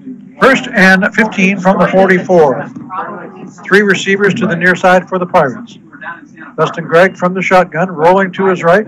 Design rollout. Goodness. Gets this one away and almost intercepted at the 45-yard line. And Jelani Henderson must have run 20 yards and just absolutely crushed Dustin's personal protector and launched him back towards him. And that pass was definitely affected by that. And it floated high and wide. And if it had been just a little bit less wide, Toatala would have been running the other way. I think the personal protector wants a new job right now. Second down and 15. Greg back to pass. Dumps off an inside screen, complete. Gets across the 50 into Lompoc territory and down to about the 48. So got the penalty yardage back and a few more. Pass from Greg to Reynoso. Down to the Brave 48-yard line. It'll be a third down and about 8, maybe 7. We'll call it 7. And 7 yards. Third and long again. First quarter, the Pirates were able to convert a couple long third downs, but not so much in the second. See what they can do with this one. Third and 7. Greg back to pass. Throws across the middle. Broken up in almost picked off. Shamar Savage there to knock that one away at the last second. Greg was broken up by our newly crowned homecoming king, number 22, Shamar Savage. So the Braves defense comes up and holds on the third down, and the Pirates will be forced to punt. Once again, Manzo back at the 15 to receive. And presumably they will get it at least past the 50. Well, not by much. Angling to the sideline once again. I think the kicker's doing exactly what he's been asked to do. Kick it out of bounds and keep it away from number 18. But again, the net gain on these kicks are really minimal. They've been 10, 20 yards at the most. This one was about 10 is all. The Braves will take over first and 10 at their own 38. With 10:50 left here in the third quarter. 14-7 is our score. The Braves. I don't think that's what they were expecting to get getting the ball coming out of halftime. Toa Tawa gets the first play straight up the gut to about the 43. 6 yards or so. Number 35, Toa Tawa on the carry. 5-yard. Interesting, they introduced the homecoming kings and queens with the candidates with little bios. And Toa Tawa said next year he hopes to be playing Division I football somewhere. Yep. And you know what? I think he's going to get that wish. I think he's going to be. The only question is the somewhere. 2nd and 5 after a gain of 5. High formation. It looks like Cantley in the field and motion and a flag. Well, we had 2 guys in motion and that don't work. Too much.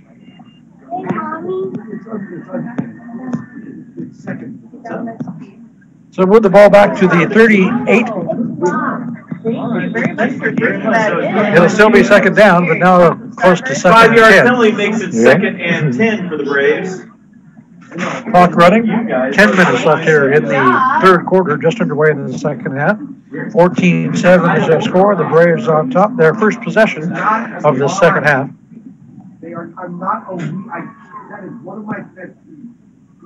One receiver, one man in motion. That's Manzo. He gets it.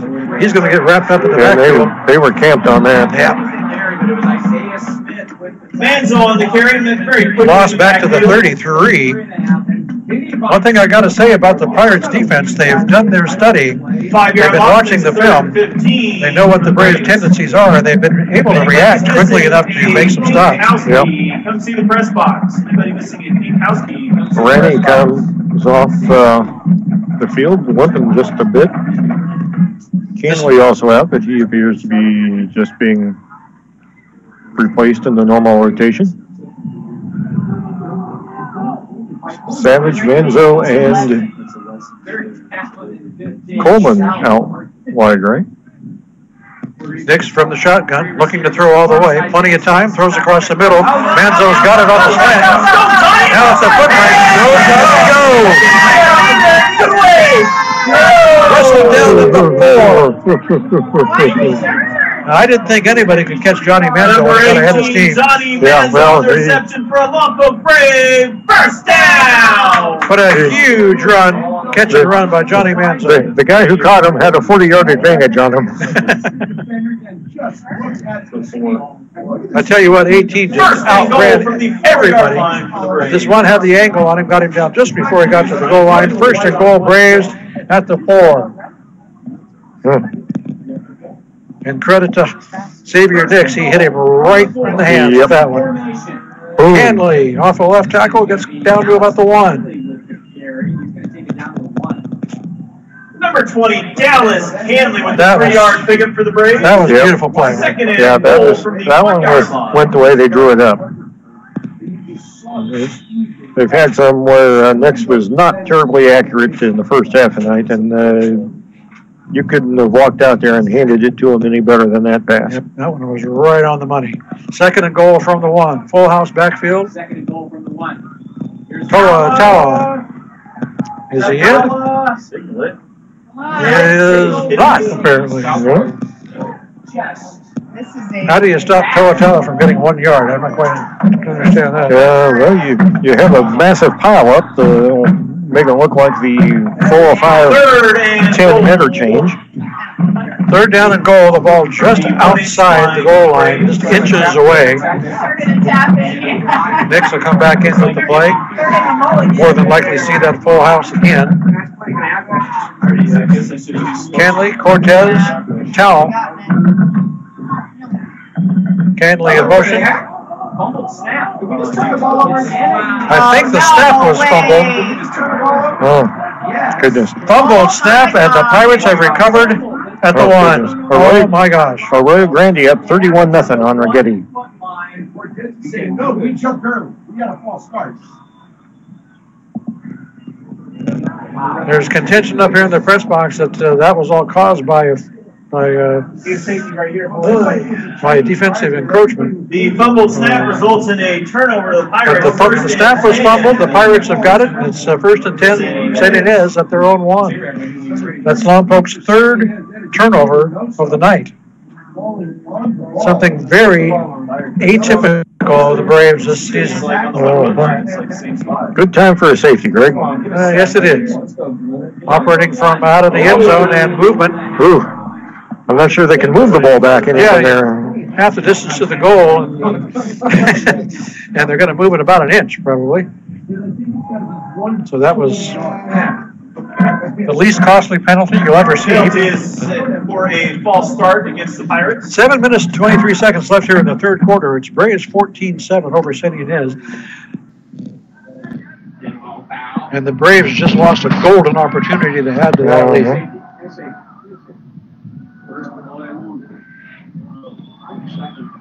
Dustin Gregg operating from the shotgun, 5 yards deep in his own end zone. 2 backs, which is a little unusual. Quick pass, complete, breaks a tackle at the 10, still on his feet all the way out to the 25-yard line. Nice tackle by Coleman. And the Pirates get out of the hole and give themselves some room to work at the 24. The Pirates from the I think that was Vreeland. 24-yard line.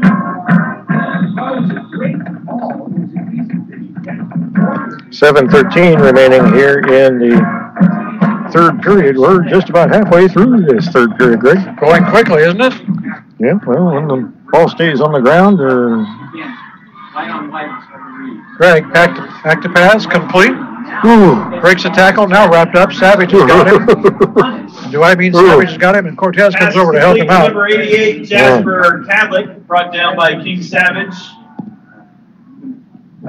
They'll put it at the 30-yard line. Pickup of 6. 5 yards pickup. We've been mentioning Ruben Cortez for any number of reasons tonight. We've got to mention him for one more, Mike. Yep. Tomorrow is his 18th birthday. Ooh. So, happy birthday, Ruben. Indeed. Second and 4 from the 30 now. He's been celebrating a little bit early by hitting guys wearing white shirts. Oh, great job by DeLuna and that. Greg with the keeper, designed quarterback keeper, gets back to the line of scrimmage and no further. As you said, Juan DeLuna back there in a hurry for the Braves. That'll be 3rd down and 4. Dustin Gray with the quarterback keeper, led by Juan DeLuna amongst others. 3rd and Juan just chucked the guy to the side and grabbed Greg and said, no further. And the guy to my left is saying, I'm glad I wasn't that Greg. Yes, that's me. Pass complete at the 40. Knocked out of bounds right around the 45. That's Vreeland, and a flag down in the secondary as well. We may have a late hit, Greg. Ynez, 1st down.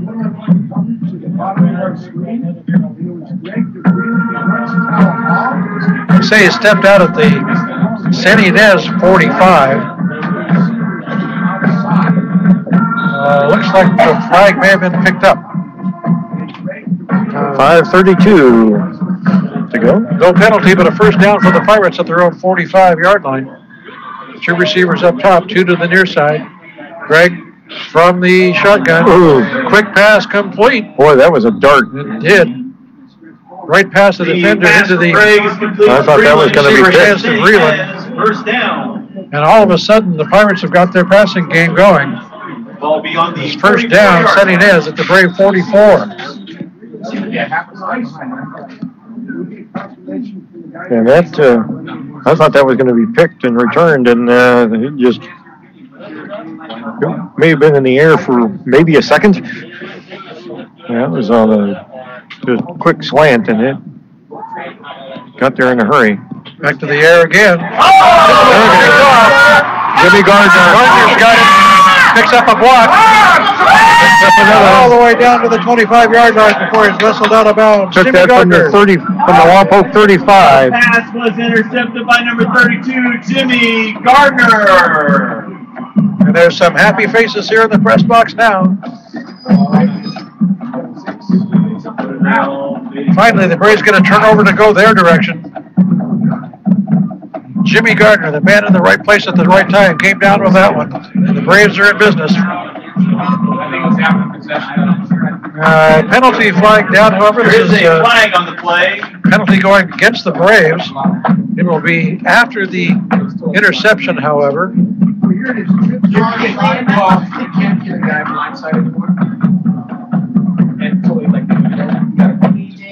So that's going to negate most of the return, if not all of the return. Personal foul against the Braves. Move it all the way back to the 38-yard line. That's costly.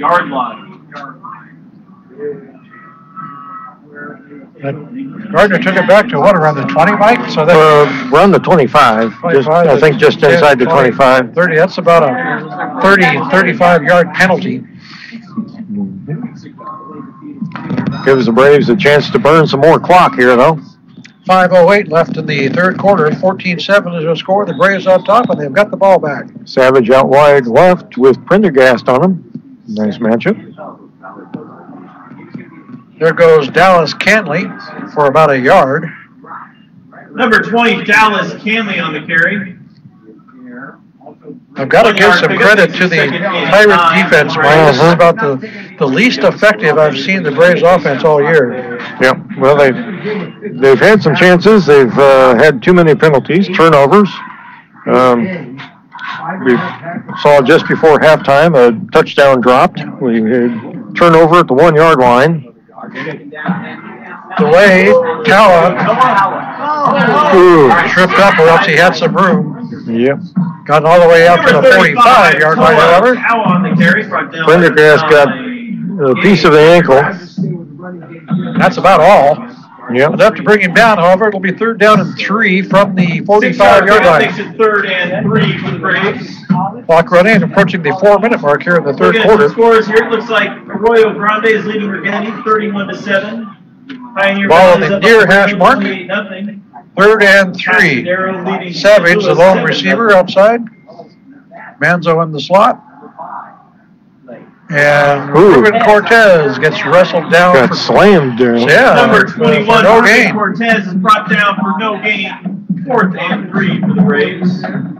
It'll be 4th down, 4th and 3 for Lompoc, and decision time. And we got a real interesting score here. Santa Maria 13, Morro Bay 5. Santa Barbara's I'm not sure who's pitching. Over Ventura, sorry. 5. Maria is up 13-5 over Morro Bay. Well, the punting unit is not out, Mike. 4th and 3, and the Braves will go for it from their own 45. Toa Tawa, the deep back. Manzo in motion. Toa Tawa, straight up. Ooh, I don't think he's going to get there. It's going to be close. I don't think he's going to get there. Depends on which. The near guy marked him short. The far guys marked him at the thing, and they're going with the near guy. First down the other way. San Ynez defense holds. Tawa comes up about a half a yard short. Nope. Okay, they're going to stop and measure. Okay, well, thank you. What do you think? I still think it's short. They're going to at least they're going to bring the chains out and take a look at it. 3 minutes, 10 seconds. 14-7 is our score. The Braves on top. While they bring the chains out, we want to thank the pizza guy from the Pizza Garden for being with us. Thank you, Larry, for all your help making these broadcasts a reality. The Pizza Garden. Supporting the Braves Radio Network. And local community radio. Here's the measurement. And just short. About a half a length of the ball. Thank you again to Larry from the Pizza Garden for making our broadcast possible. We appreciate your support.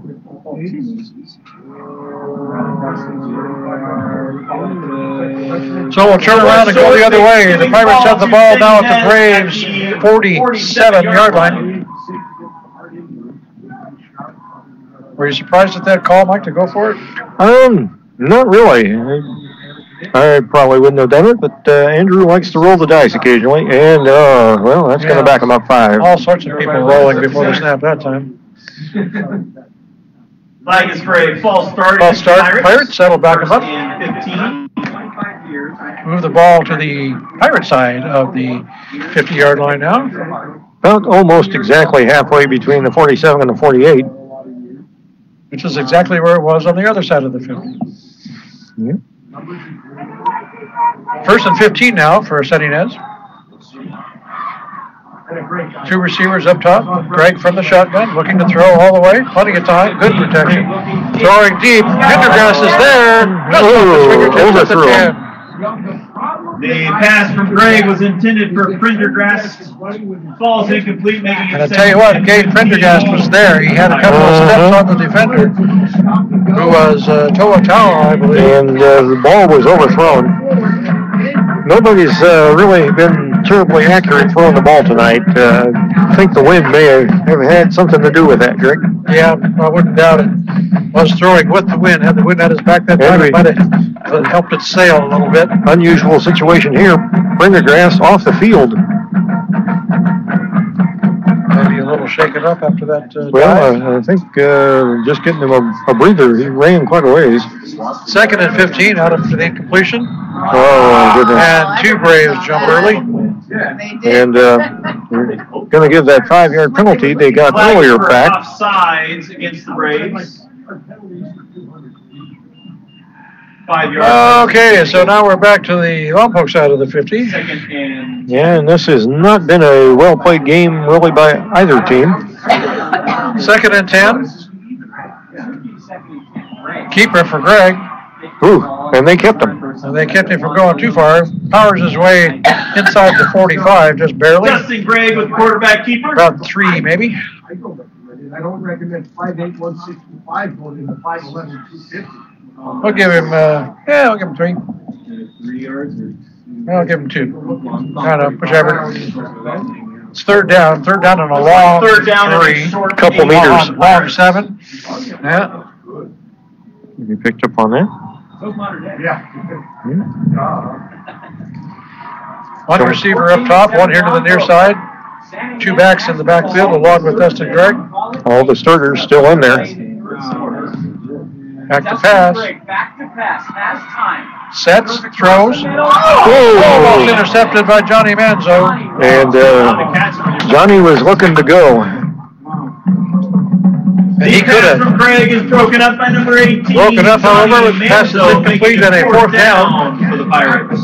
And the Pirates not in the mood to gamble like the Braves were. They will punt this one away. At least they will line up to do so. Yep. The way they've been punting tonight, we'll see if it gets past the 1st down marker.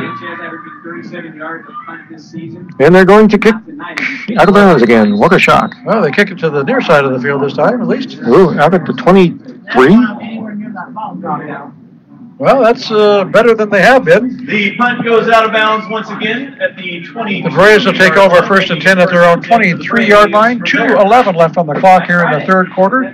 Braves leading 14-7. Your own Lady Brave, Kendall Martin, won the. Let's take a moment to thank Rose Isaac of Anything Athletic, Rose's Embroidery. Thank you so much, Rose. We know we can always count on you for your support, and we appreciate it more than you'll ever know. Thank you, Rose of Anything Athletic, Rose's Embroidery.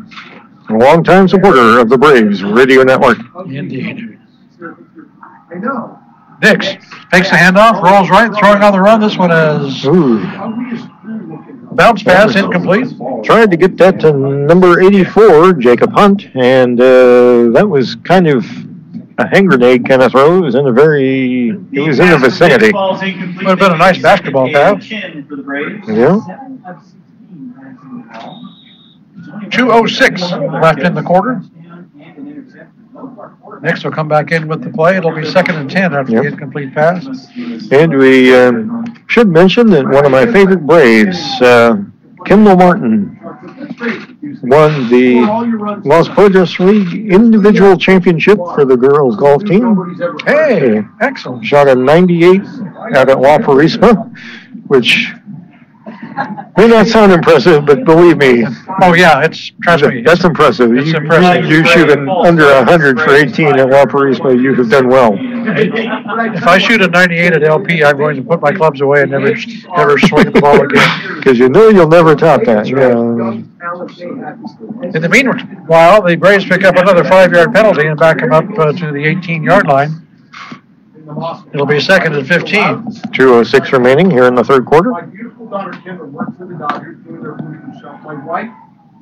Two receivers up top. Nix from the shotgun. It's a keeper by Xavier, and he will get out to about the 25. Pickup of about 7. Fake the handoff to Cantley, who went left. Nix goes right.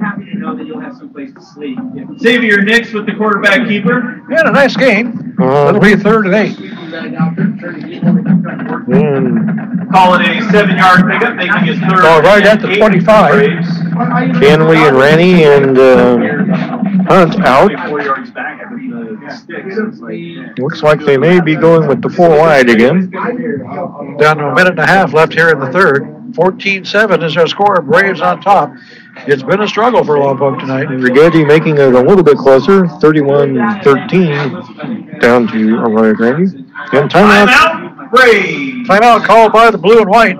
With 1:20 left here in the third quarter. Use a short timeout to thank Cheryl and George Bedford once again at Sunset Auto Center for their continued sponsorship of Player of the Game. As we take a break, you've been yearning to get your hands on just the right vehicle. Our public address announcer is thanking Sunset Auto Center for all their support here at Talk Stadium. Sounds like a good idea. We're going to do the same thing because they're next on my list. Thank you, Sunset Auto Center, Cheryl and George Bedford, for signing up with us this year and being one of our sponsors here at Game of the Week.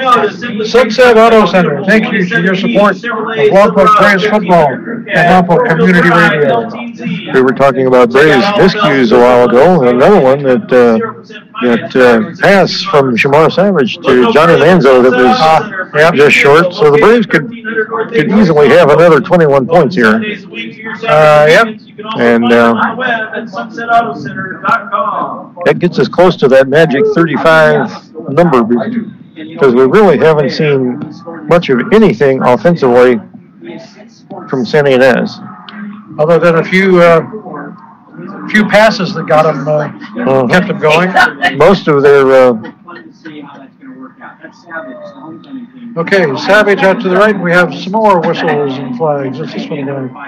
False start Braves. And this is going to be driving Coach Jones nuts. Indeed. That out of a timeout. All goes back 5-yard penalty against the Braves. To the 20. 3rd and 13. Atascadero and St. Louis tied at 7.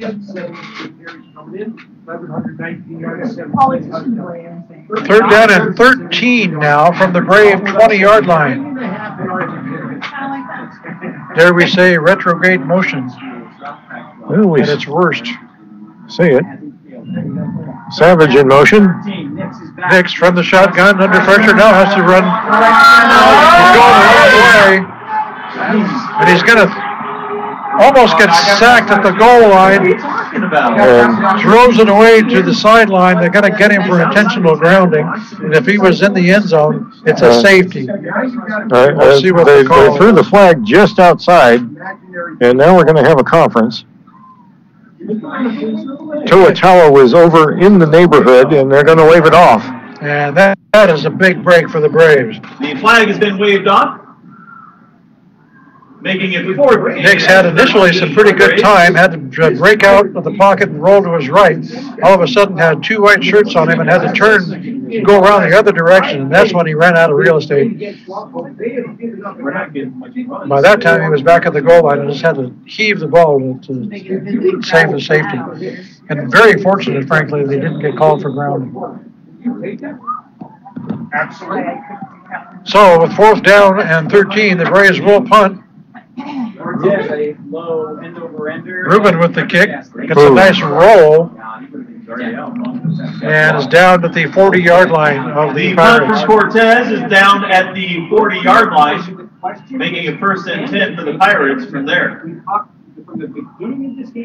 So the Pirates will take over 1st and 10 from their own 40 with just under 1 minute remaining here in the third. 58.3 seconds to be exact. 14-7 is the score. The Braves holding on, and I say that literally, holding on to a 7-point lead.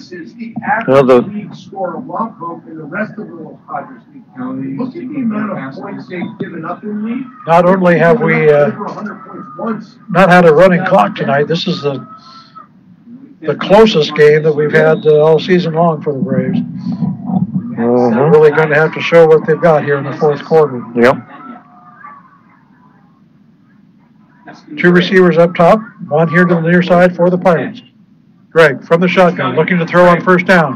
Going deep down the far sideline, incomplete. Yeah, that one looked like it got caught by the wind, too. Greg falls incomplete. Because 2nd and 10 for the Pirates. they had to adjust to that ball, and they just kept going and going and going and towards the sideline and eventually out. One thing about listening to Greg passes, they all seem to be a little rainbow oriented. They got a lot of arc to them. And I think when you get it up that high, the wind's going to kind of mess with you tonight. 2nd and 10. Atascadero 14-7 over San Luis. Ooh. Running play here. Real tough run.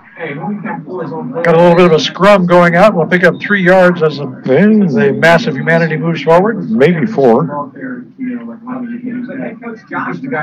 Yeah, I think that was number 24.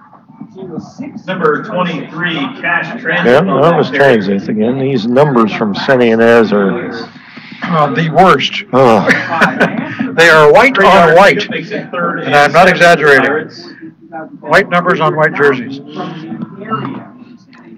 With a little bit of a orange border on them. An orange pinstripe around. 3rd down and 7. Blitz from the Braves. Picked up. Quick screen to the far side. Complete. But 4 Braves there to make the stop short of a 1st down at the 47-yard line. And he got picked up and reversed.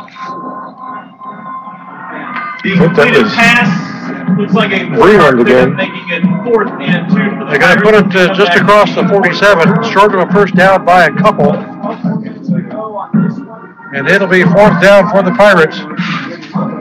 And I have a sneaking suspicion that they will take the extra time that they have since we're at the end of the quarter and think about this and probably go for it.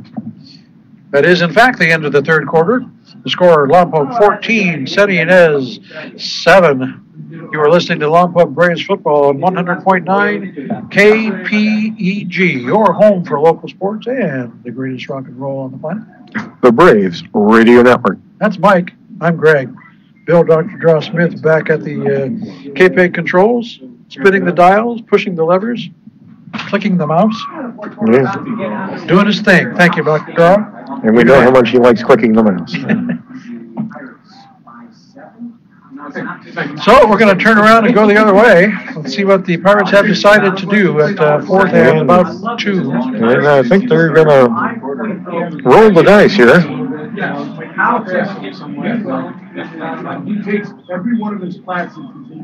Down 7. There's an interesting sight. Toa Tala being taken off the field and that to the trainer's table. Oh, no.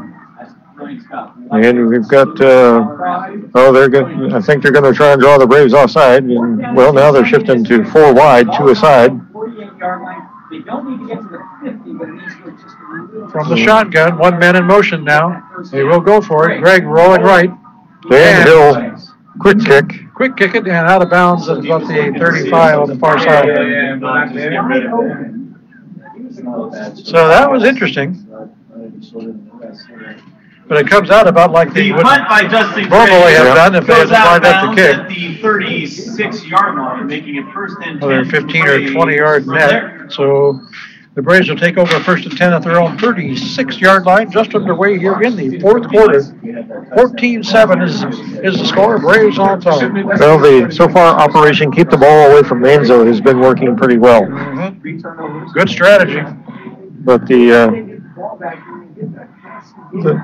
Braves need to get this cranked up. Franny moves in motion, and a pitch out to Canley, and he'll cut back up inside. You get about 2, I think. Something like that.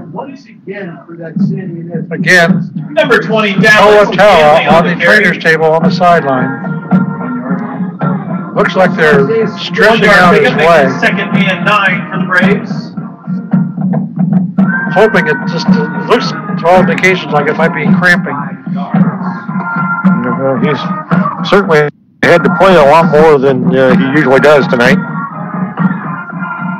He's been in on offense, defense, and second and 9 for the Braves. Nick's rolling right. And that was complete to Cullen Rennie. He tackled immediately. And he got drilled in the knee, and they're going to say, they call it incomplete. And Rennie having trouble getting up. Yep, and here comes Tom. Tom Blanco coming out to take a look at Rennie. He took that tackle right on the knees. And that's just not good to see.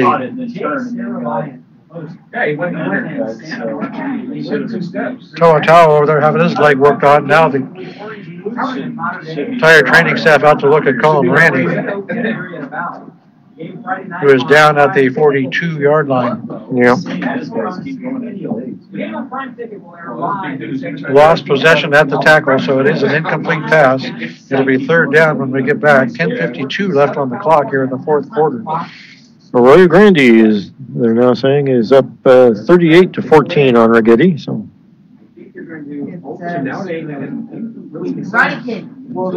You don't call his name all that much, but I tell you, Cullen Rennie is a very vital piece of this offense.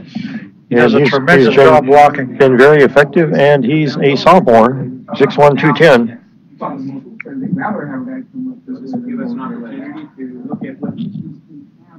Continue to take a look at Rennie. Entire Lompoc team all down on a knee. Ooh, we got ourselves a dandy going on up the coast. Santa Maria 20, Morro Bay 19. Ooh, that is a dandy.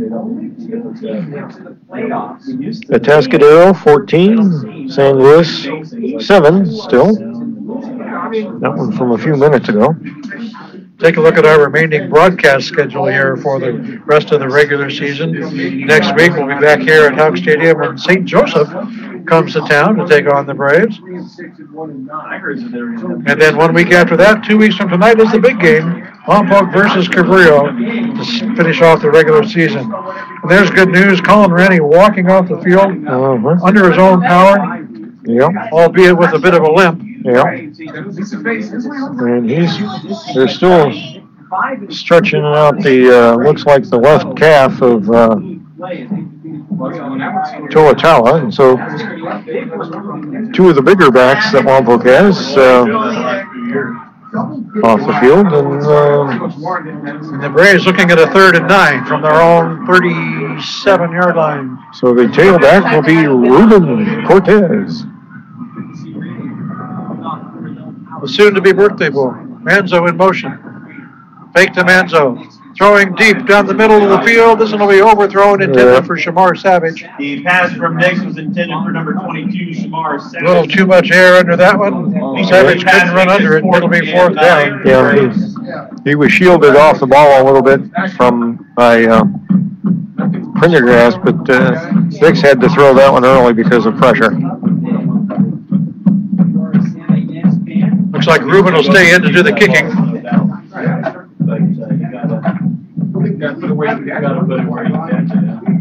We did see Giovanni Quadra out earlier, but yeah, he had his first attempt blocked, and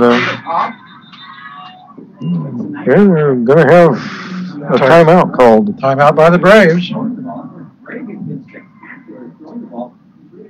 That's interesting. I can't imagine they'd want to go for it in this situation. But yeah. It's 4th and 9 from their own 40. They may not have had everybody out there.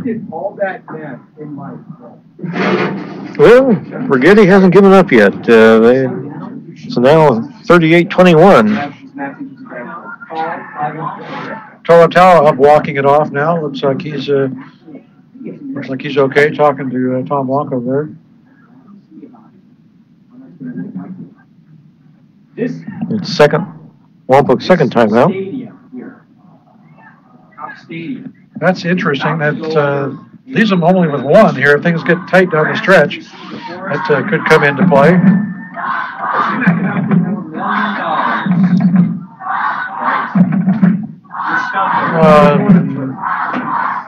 Nobody back deep for the Pirates, Mike. Ooh. And that was shanked. Ruben shanks that one. It'll roll dead at the 43-yard line. Yeah, he got didn't get all of that. The punt for Ruben Cortez is down at the 43-yard line, making it first. Yeah, this has not been a punting exhibition tonight by either team. You got about a roll of 4 on that, and it'll be first down Pirates from their own 43-yard line. They trail by 7. They've got 10:37 left to do something about it. First down Pirates.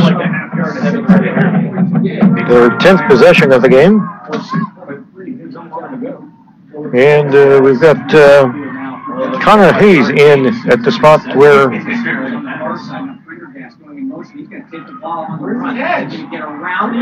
sweeping out to the far side. Nice gain and out of bounds at about the 45-yard line. Flags coming in. Yeah, might be a way here again. And that would be a horrible penalty. And that's what it is. Because he was out of bounds, he was going to nudge. Gain of about 15 on the play. You're going to give him 15 extra. All the way down to the Braves' 30-yard line. The penalty at the end of the play was for a personal foul. Those 15 yards will put the ball on the personal foul call against the Braves, and now the Pirates have a 1st and 10 at the Lompoc 30-yard line. Come on, defense. The Braves have some things to clean up here, whether they win this game or not. Yep. I'm not sure that other than health-wise, the layoff did them any favors. Passing on first down, receiver falls down. Well, that was the receiver cut into the middle, and the pass was thrown to the pylon, and so it was nowhere near anybody. Greg thought he was running the corner. Yeah, a little mix-up in communication on that one. It'll be 2nd and 10. Clock stop with 10:25 left in the 4th. 14-7 is our score. Braves holding on to a 7-point lead. And the Pirates just not willing to go away. No. 2 receivers here to the near side. 1 up top. Greg from the shotgun. Draw play up the middle. Drew a lot of attention and a couple of yards. Down to the 28 he goes. I think that was Transit again. Pick up 2. It'll be 3rd and 8. Number 23, Cash Transit on the carry. Brought down by Leandre Coleman and others. 2-yard pickup makes it 3rd and 8 for the Pirates. Whether it gains yards or not, one of the all-time members of the all-name team, Cash Transit. Yeah, that's got to be in there in the top 10. 3rd and 8. And you get to go 2 steps back and 2 steps forward and 5 steps back.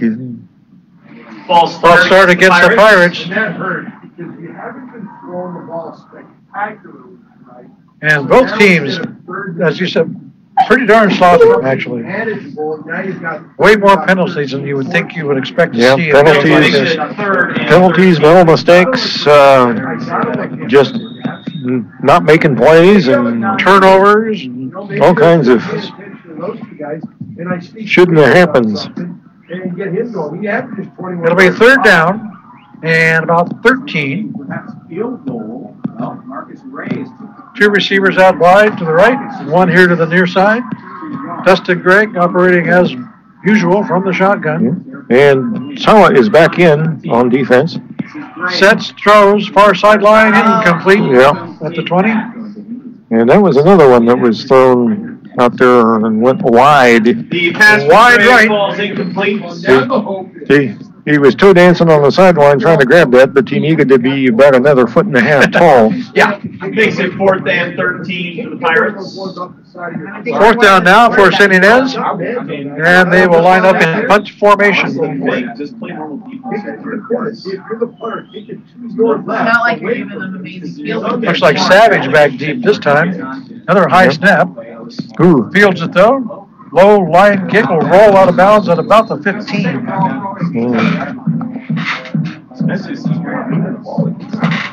That's one of their better punts. Oddly enough, yes. And it pins the Braves back deep. St. Ynez goes out of bounds. Santa Maria 26, Morro Bay 19. 15-yard line. 1st and 10 for the Braves from there. So the Braves will take possession. First down. Pioneer Valley up 35-7 on Cabrillo. Lompoc will have the ball on their own 15-yard line. As you said, Toa back in the lineup for the Braves. That's good to see. 9:44 to go here in the 4th quarter.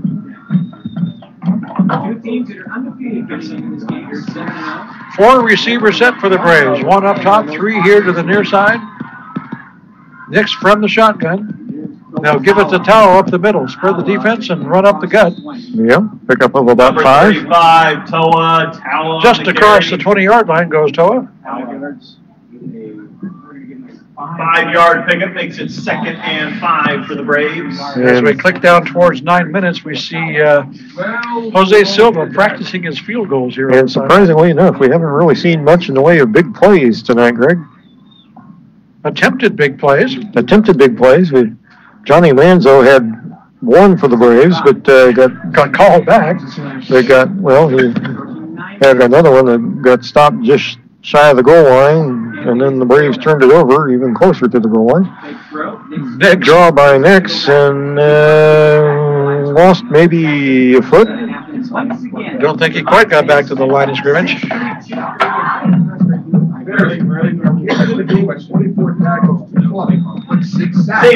Interesting call there. It'll be 3rd down and about 5. Approaching the 8.5-minute mark here in the 4th quarter. Braves up 14-7, and I know for a fact they'd like to have 7 more points for insurance.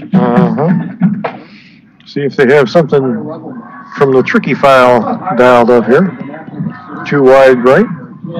Manzo in motion. The give is to Tower. And he'll find a way to get across the 25, just enough for a first down. Pickup of 6. Number 35, Toa on the carry for a Lompoc Brave. First down. And that's all they wanted to do right there. Get the chains moving, keep the clock going. 8 minutes exactly left here in the game.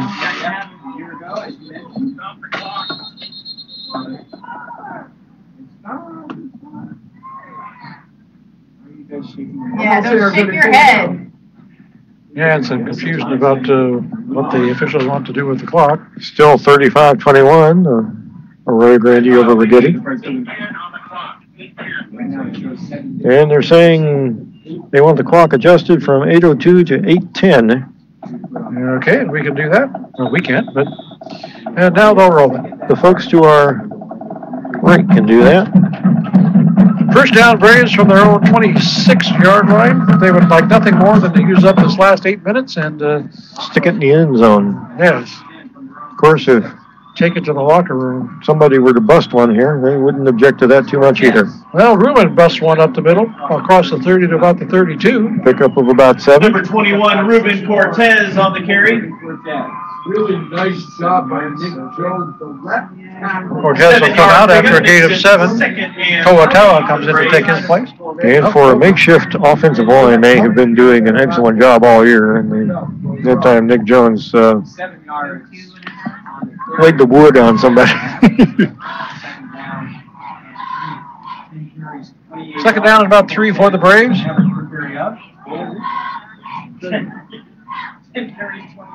Toa. Ooh. Gets flipped over head over heels at the 35 and falls down to about the 37. And the guy who made the tackle was getting up real slow. With assistance. And that was Prendergast. Prendergast, yeah. He got in the way of the Toa train. The train tower, and that should be a first down. A pickup of about 4. And he is being escorted off the field, looking a little wobbly. How his knees got taken out. Maybe we'll take a look at the replay. The knee and The ball at the 37-yard line. It looks like enough for a first down if they will. 6:58. Looks like they made it by a yard, but they haven't moved the change yet. And now they are going to. Number 35, Toa Tal on the carry for a little bit of a delay in that call, but all right. Well, the referee has to make the signal, and he was kind of occupied making sure everybody was. And he's talking to some folks out there on the field. Okay, first down Braves from their own 37-yard line. Pass the message on to them. If they're perfect, then we'll try to do our best to be perfect. Until they are, we won't. I'm taking that crap. Yeah. Okay, 7:04 and the clock is running. High formation. Dallas Canley, the deep back. Nix back to pass under pressure. Turns around, gets around, picks up a block. Now he'll keep it himself. And still on his feet. Finally gets across the 40, close to the 45 before he's finally wrestled down. And he must have run 30, 40 yards on that and picked up 7. And he could have lost 10. That was quite a Houdini act there by Xavier Nix to get out of trouble and make a positive play out of something that could have been a big loss. So it'll be second down and 3 from the 44. Clock running as we approach the halfway mark here in the fourth quarter. Braves up 14-7 and the ball. Nix under center. The give is to Canley, and he gets nowhere in a hurry. Maybe half a yard. Maybe. Number 20, maybe. Dallas Canley on the carry. Call it a 1-yard pickup, making it third and a long 2. Third and 2 plus now for the Braves. The ball just short of the 45. 5:45 remaining here in the game. Braves up by 7. Doing exactly what they want to do. Milk the clock. And hang on to the ball. And Tala will dot the I with Ruben Cortez in at fullback. Taking the spot of Colin Randy. Tala tripped up as he goes forward. And he's going to be about a yard short. He bounced to the first down line, but they don't count bounces. And he will be 1 yard shy at the 46. 1 yard pickup by Tala makes it 4th and 1 for the Braves.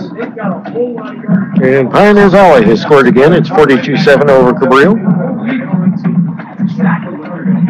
Canley back in for the Braves. Looks like they're going to go for it on 4th and 1. Not surprising at what we've seen so far tonight from the Braves. Okay, Manzo is going to come out.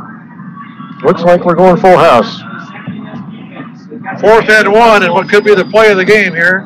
And timeout Braves. Timeout Braves. That is their last timeout. 38-28. Arroyo Grande leads Rigetti. That one narrows the gap again. Clock stop of 4:41 left in the game. Braves up 14-7. They've used their final timeout. Gives us the chance to thank one of our sponsors, the Surf Connection. Thank you so much to Dave, Robin, all the gang over at SurfCon for being with us tonight and all season long. Without our sponsors, we couldn't be here, folks. So thank you to the Surf Connection for their support of local sports and Lompoc Community Radio. On the Braves Radio Network. The Braves want to get this right, I know, but it's costly to use their final timeout here. Well, the other thing is if they can get this first down, then they can start looking at forcing Ynez to start burning timeouts too. Pirates have their full complement of 3 left here in the second half. Braves pick up this first down, and another one, and I think they can close this one out. Full house backfield. Here we go, 4th and 1. Tawa in motion. Quarterback keeper, Nix will sneak through. Looks like he'll get it. Pick up a 2. Xavier Nix with the quarterback keeper for a Lompoc Brave. First down. Yeah, that's the way to do that. Need 1, get 2. First down at the 48. Stops the clock momentarily. Now it'll run when they get the clock, the chain set. 4.5. Yeah. Nix brings in the play from the sideline, and so 1 or 2 more of those. Yep. And you're right. I think the Pirates are going to have to start thinking about using their timeouts defensively here. High formation. Tawa, short minimal gain up the middle. Pickup of a yard, but keeps the clock running. I'll give him maybe a yard on that one out to the 49. Tawa with the 1 yard pickup, making it second and 9 from there. Under 4 minutes to go. Yeah. And they may be able to get it down to about 3:30 by the time they snap this. It's going to be close. Interesting to see when the Pirates will start using those timeouts. Yeah, probably after second down here. I wouldn't doubt if they do it after this play. 32, 31. Savage now in the slot. Pitches to Tawa. He's got some blocking. Got some big room here on the sideline. Stay in bounds. Stays up. Skips over another one. Stays on his feet. Still up and all the way down to the 25-yard line in the most Tawa-esque run we've seen tonight. Yep. Number and a flag down. Tawa on the carry for a Lompoc flag down at the end of the play. And he got down to the 26. Personal foul, blow to the head against Ynez. Against the Pirates. And that's a costly one. Terrific run by Tawa to keep his balance using that stiff arm that he's got. Stayed in bounds. He got all the way down to the 25-yard line. Plus the personal foul is half the distance to the goal. And all of a sudden the Braves are set up at the 13-yard line. And that will bring a Pirate timeout. To the Braves from there after this timeout from Ynez. And that was Tawa-esque. Huh? That was Tawa-esque. The power of Tawas. The power of Tawa. The tower of Tawa. Something like that. Yeah. Let's thank Tom's, the home of the educated hamburger. Thank you so much to Kim and all the gang over at Tom's Burgers for being with us tonight. We appreciate your support of local radio and local sports, for everything you do for the community, for that matter. Thank you to Tom's for being with us. Tonight and every night. Here on KPEG 100.9 FM, the Braves Radio Network. Yeah. At home of the greatest rock and roll on the planet. Indeed. He even played some Three Dog Night for me the other day. Okay, first down Braves. They're on the 13-yard line. Savage in motion, fakes the handoff. Nix will keep it. Plows forward for a nice gain inside the 10 to about the 7. Pick up a 5 or 6 there for Xavier Nix. That was a nice play. They had people going all over the place. Number 14, Xavier Nix with the quarterback. He was the first one through. That makes it 2nd and 5. And by the time he hit the line of scrimmage, there was nobody there. Inside 3 minutes remaining now, 2nd and 5 for the Braves. Savage will come out. Full house backfield for the Braves. And if they can pound this in. Ooh, fumble the snap. Nix will pick it up, though. And that could have been a horrible mistake. Nix able to get a hold of it. Probably lost a yard, however. Play goes for no gain, making it 3rd and 5. So you got back to the line of scrimmage. No gain on the play. 3rd and 5. Clock still running. Pirates still have 2 timeouts in their pocket. 2:15 left in the game. And the Braves in no hurry. Nor should they be. Full house again. Tawa Cortez, Canley, Nix, little play action, and finally tucks it down. I couldn't believe he was actually going to throw it, and gets tackled just inside the 10 for a loss. Clock still running, 1:40 left.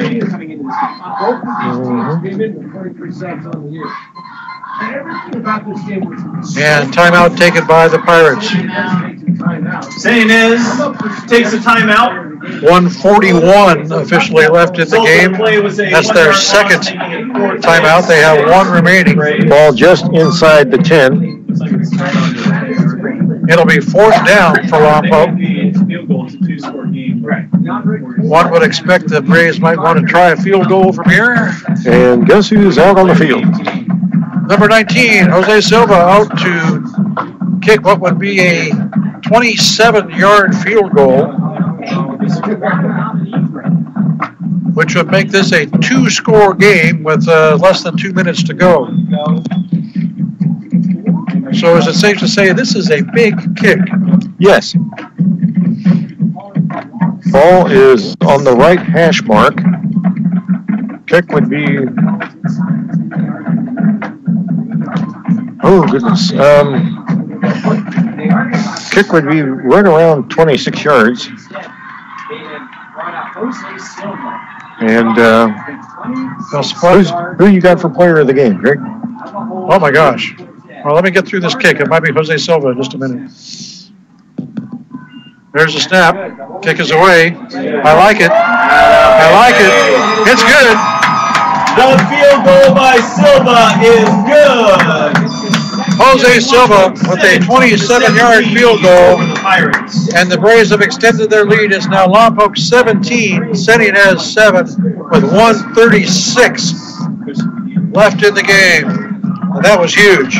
It was indeed. Pioneer Valley has defeated Cabrillo 42-7. That one's gone final.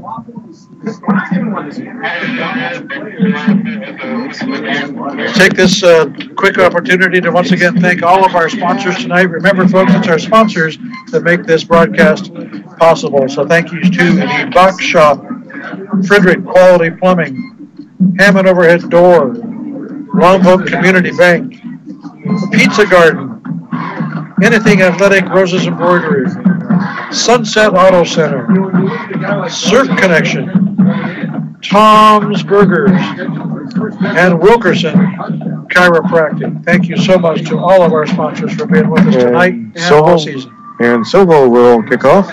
With a minute 36 left. And it would be nice if somebody would tackle. Kick fielded at the 6-yard line on the far hash. Ooh. Somebody did tackle. Jimmy Gardner at the 20. You know, Jimmy Gardner would be a good one. Has been suggested. He did have the interception. He's been really good on defense and special teams.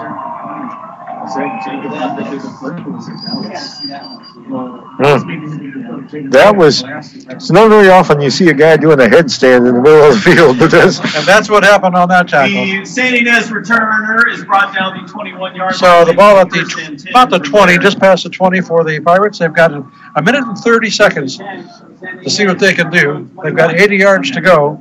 They need 2 scores. Down 10. Quick pass to the far sideline, complete. Hammered immediately by Toa Tawa after a gain of 5. Pirates quickly up to the line of scrimmage, not wanting to use their final timeout yet. The pass was complete to number 88. Second and about 6. And the high snap, there's a flag down before the play, which is probably a real good thing for the Pirates. Yeah, there was one white shirt and 3 blue ones back there around the ball. Which was rolling around at about the 5-yard line. So, yeah, big break for the Pirates, and that play got stopped. False start. Flag is for didn't get lined up before they went that one off, and it'll be back to the 20. Atascadero 28, San Luis 14. Up north. Minute 9 to go here in the game. One good thing for San Ynez out of that one is it stopped the clock. Second and 11 after the penalty. Greg back to pass. Looking to the near side. This one through the hands of Johnny Manzo. And he's looking at his phone like, why didn't I catch that? He's wondering where that wormhole came from.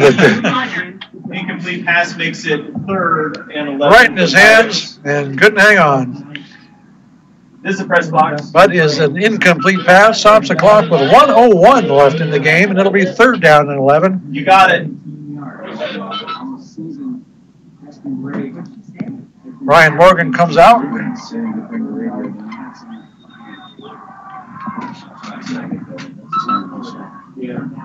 Greg from the shotgun.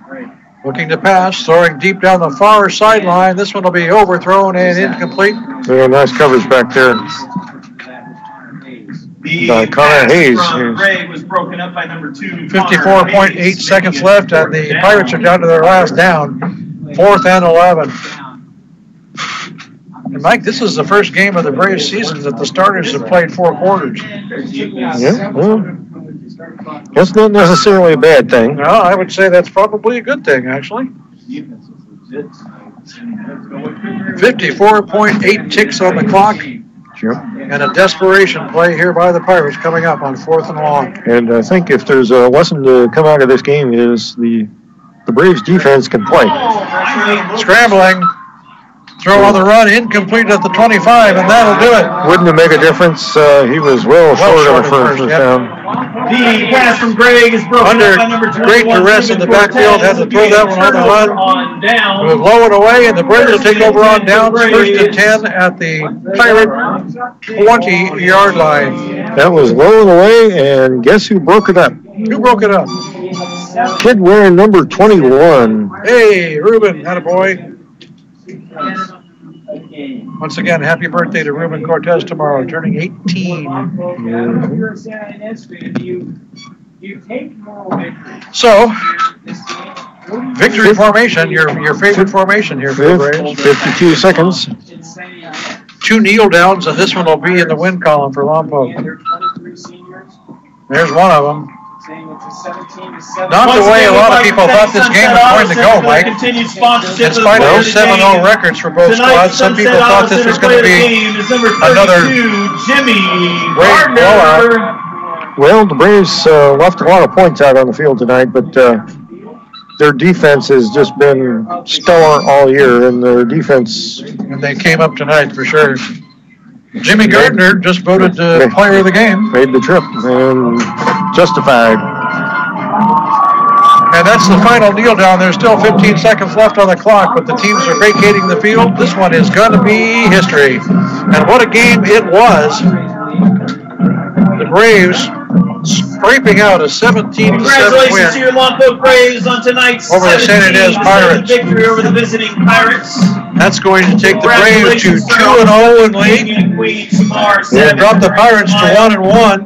Come back next the interesting part of this, Greg, is that coming into this game, the Braves were criticized a bit about their strength of schedule, which was considerably below some others.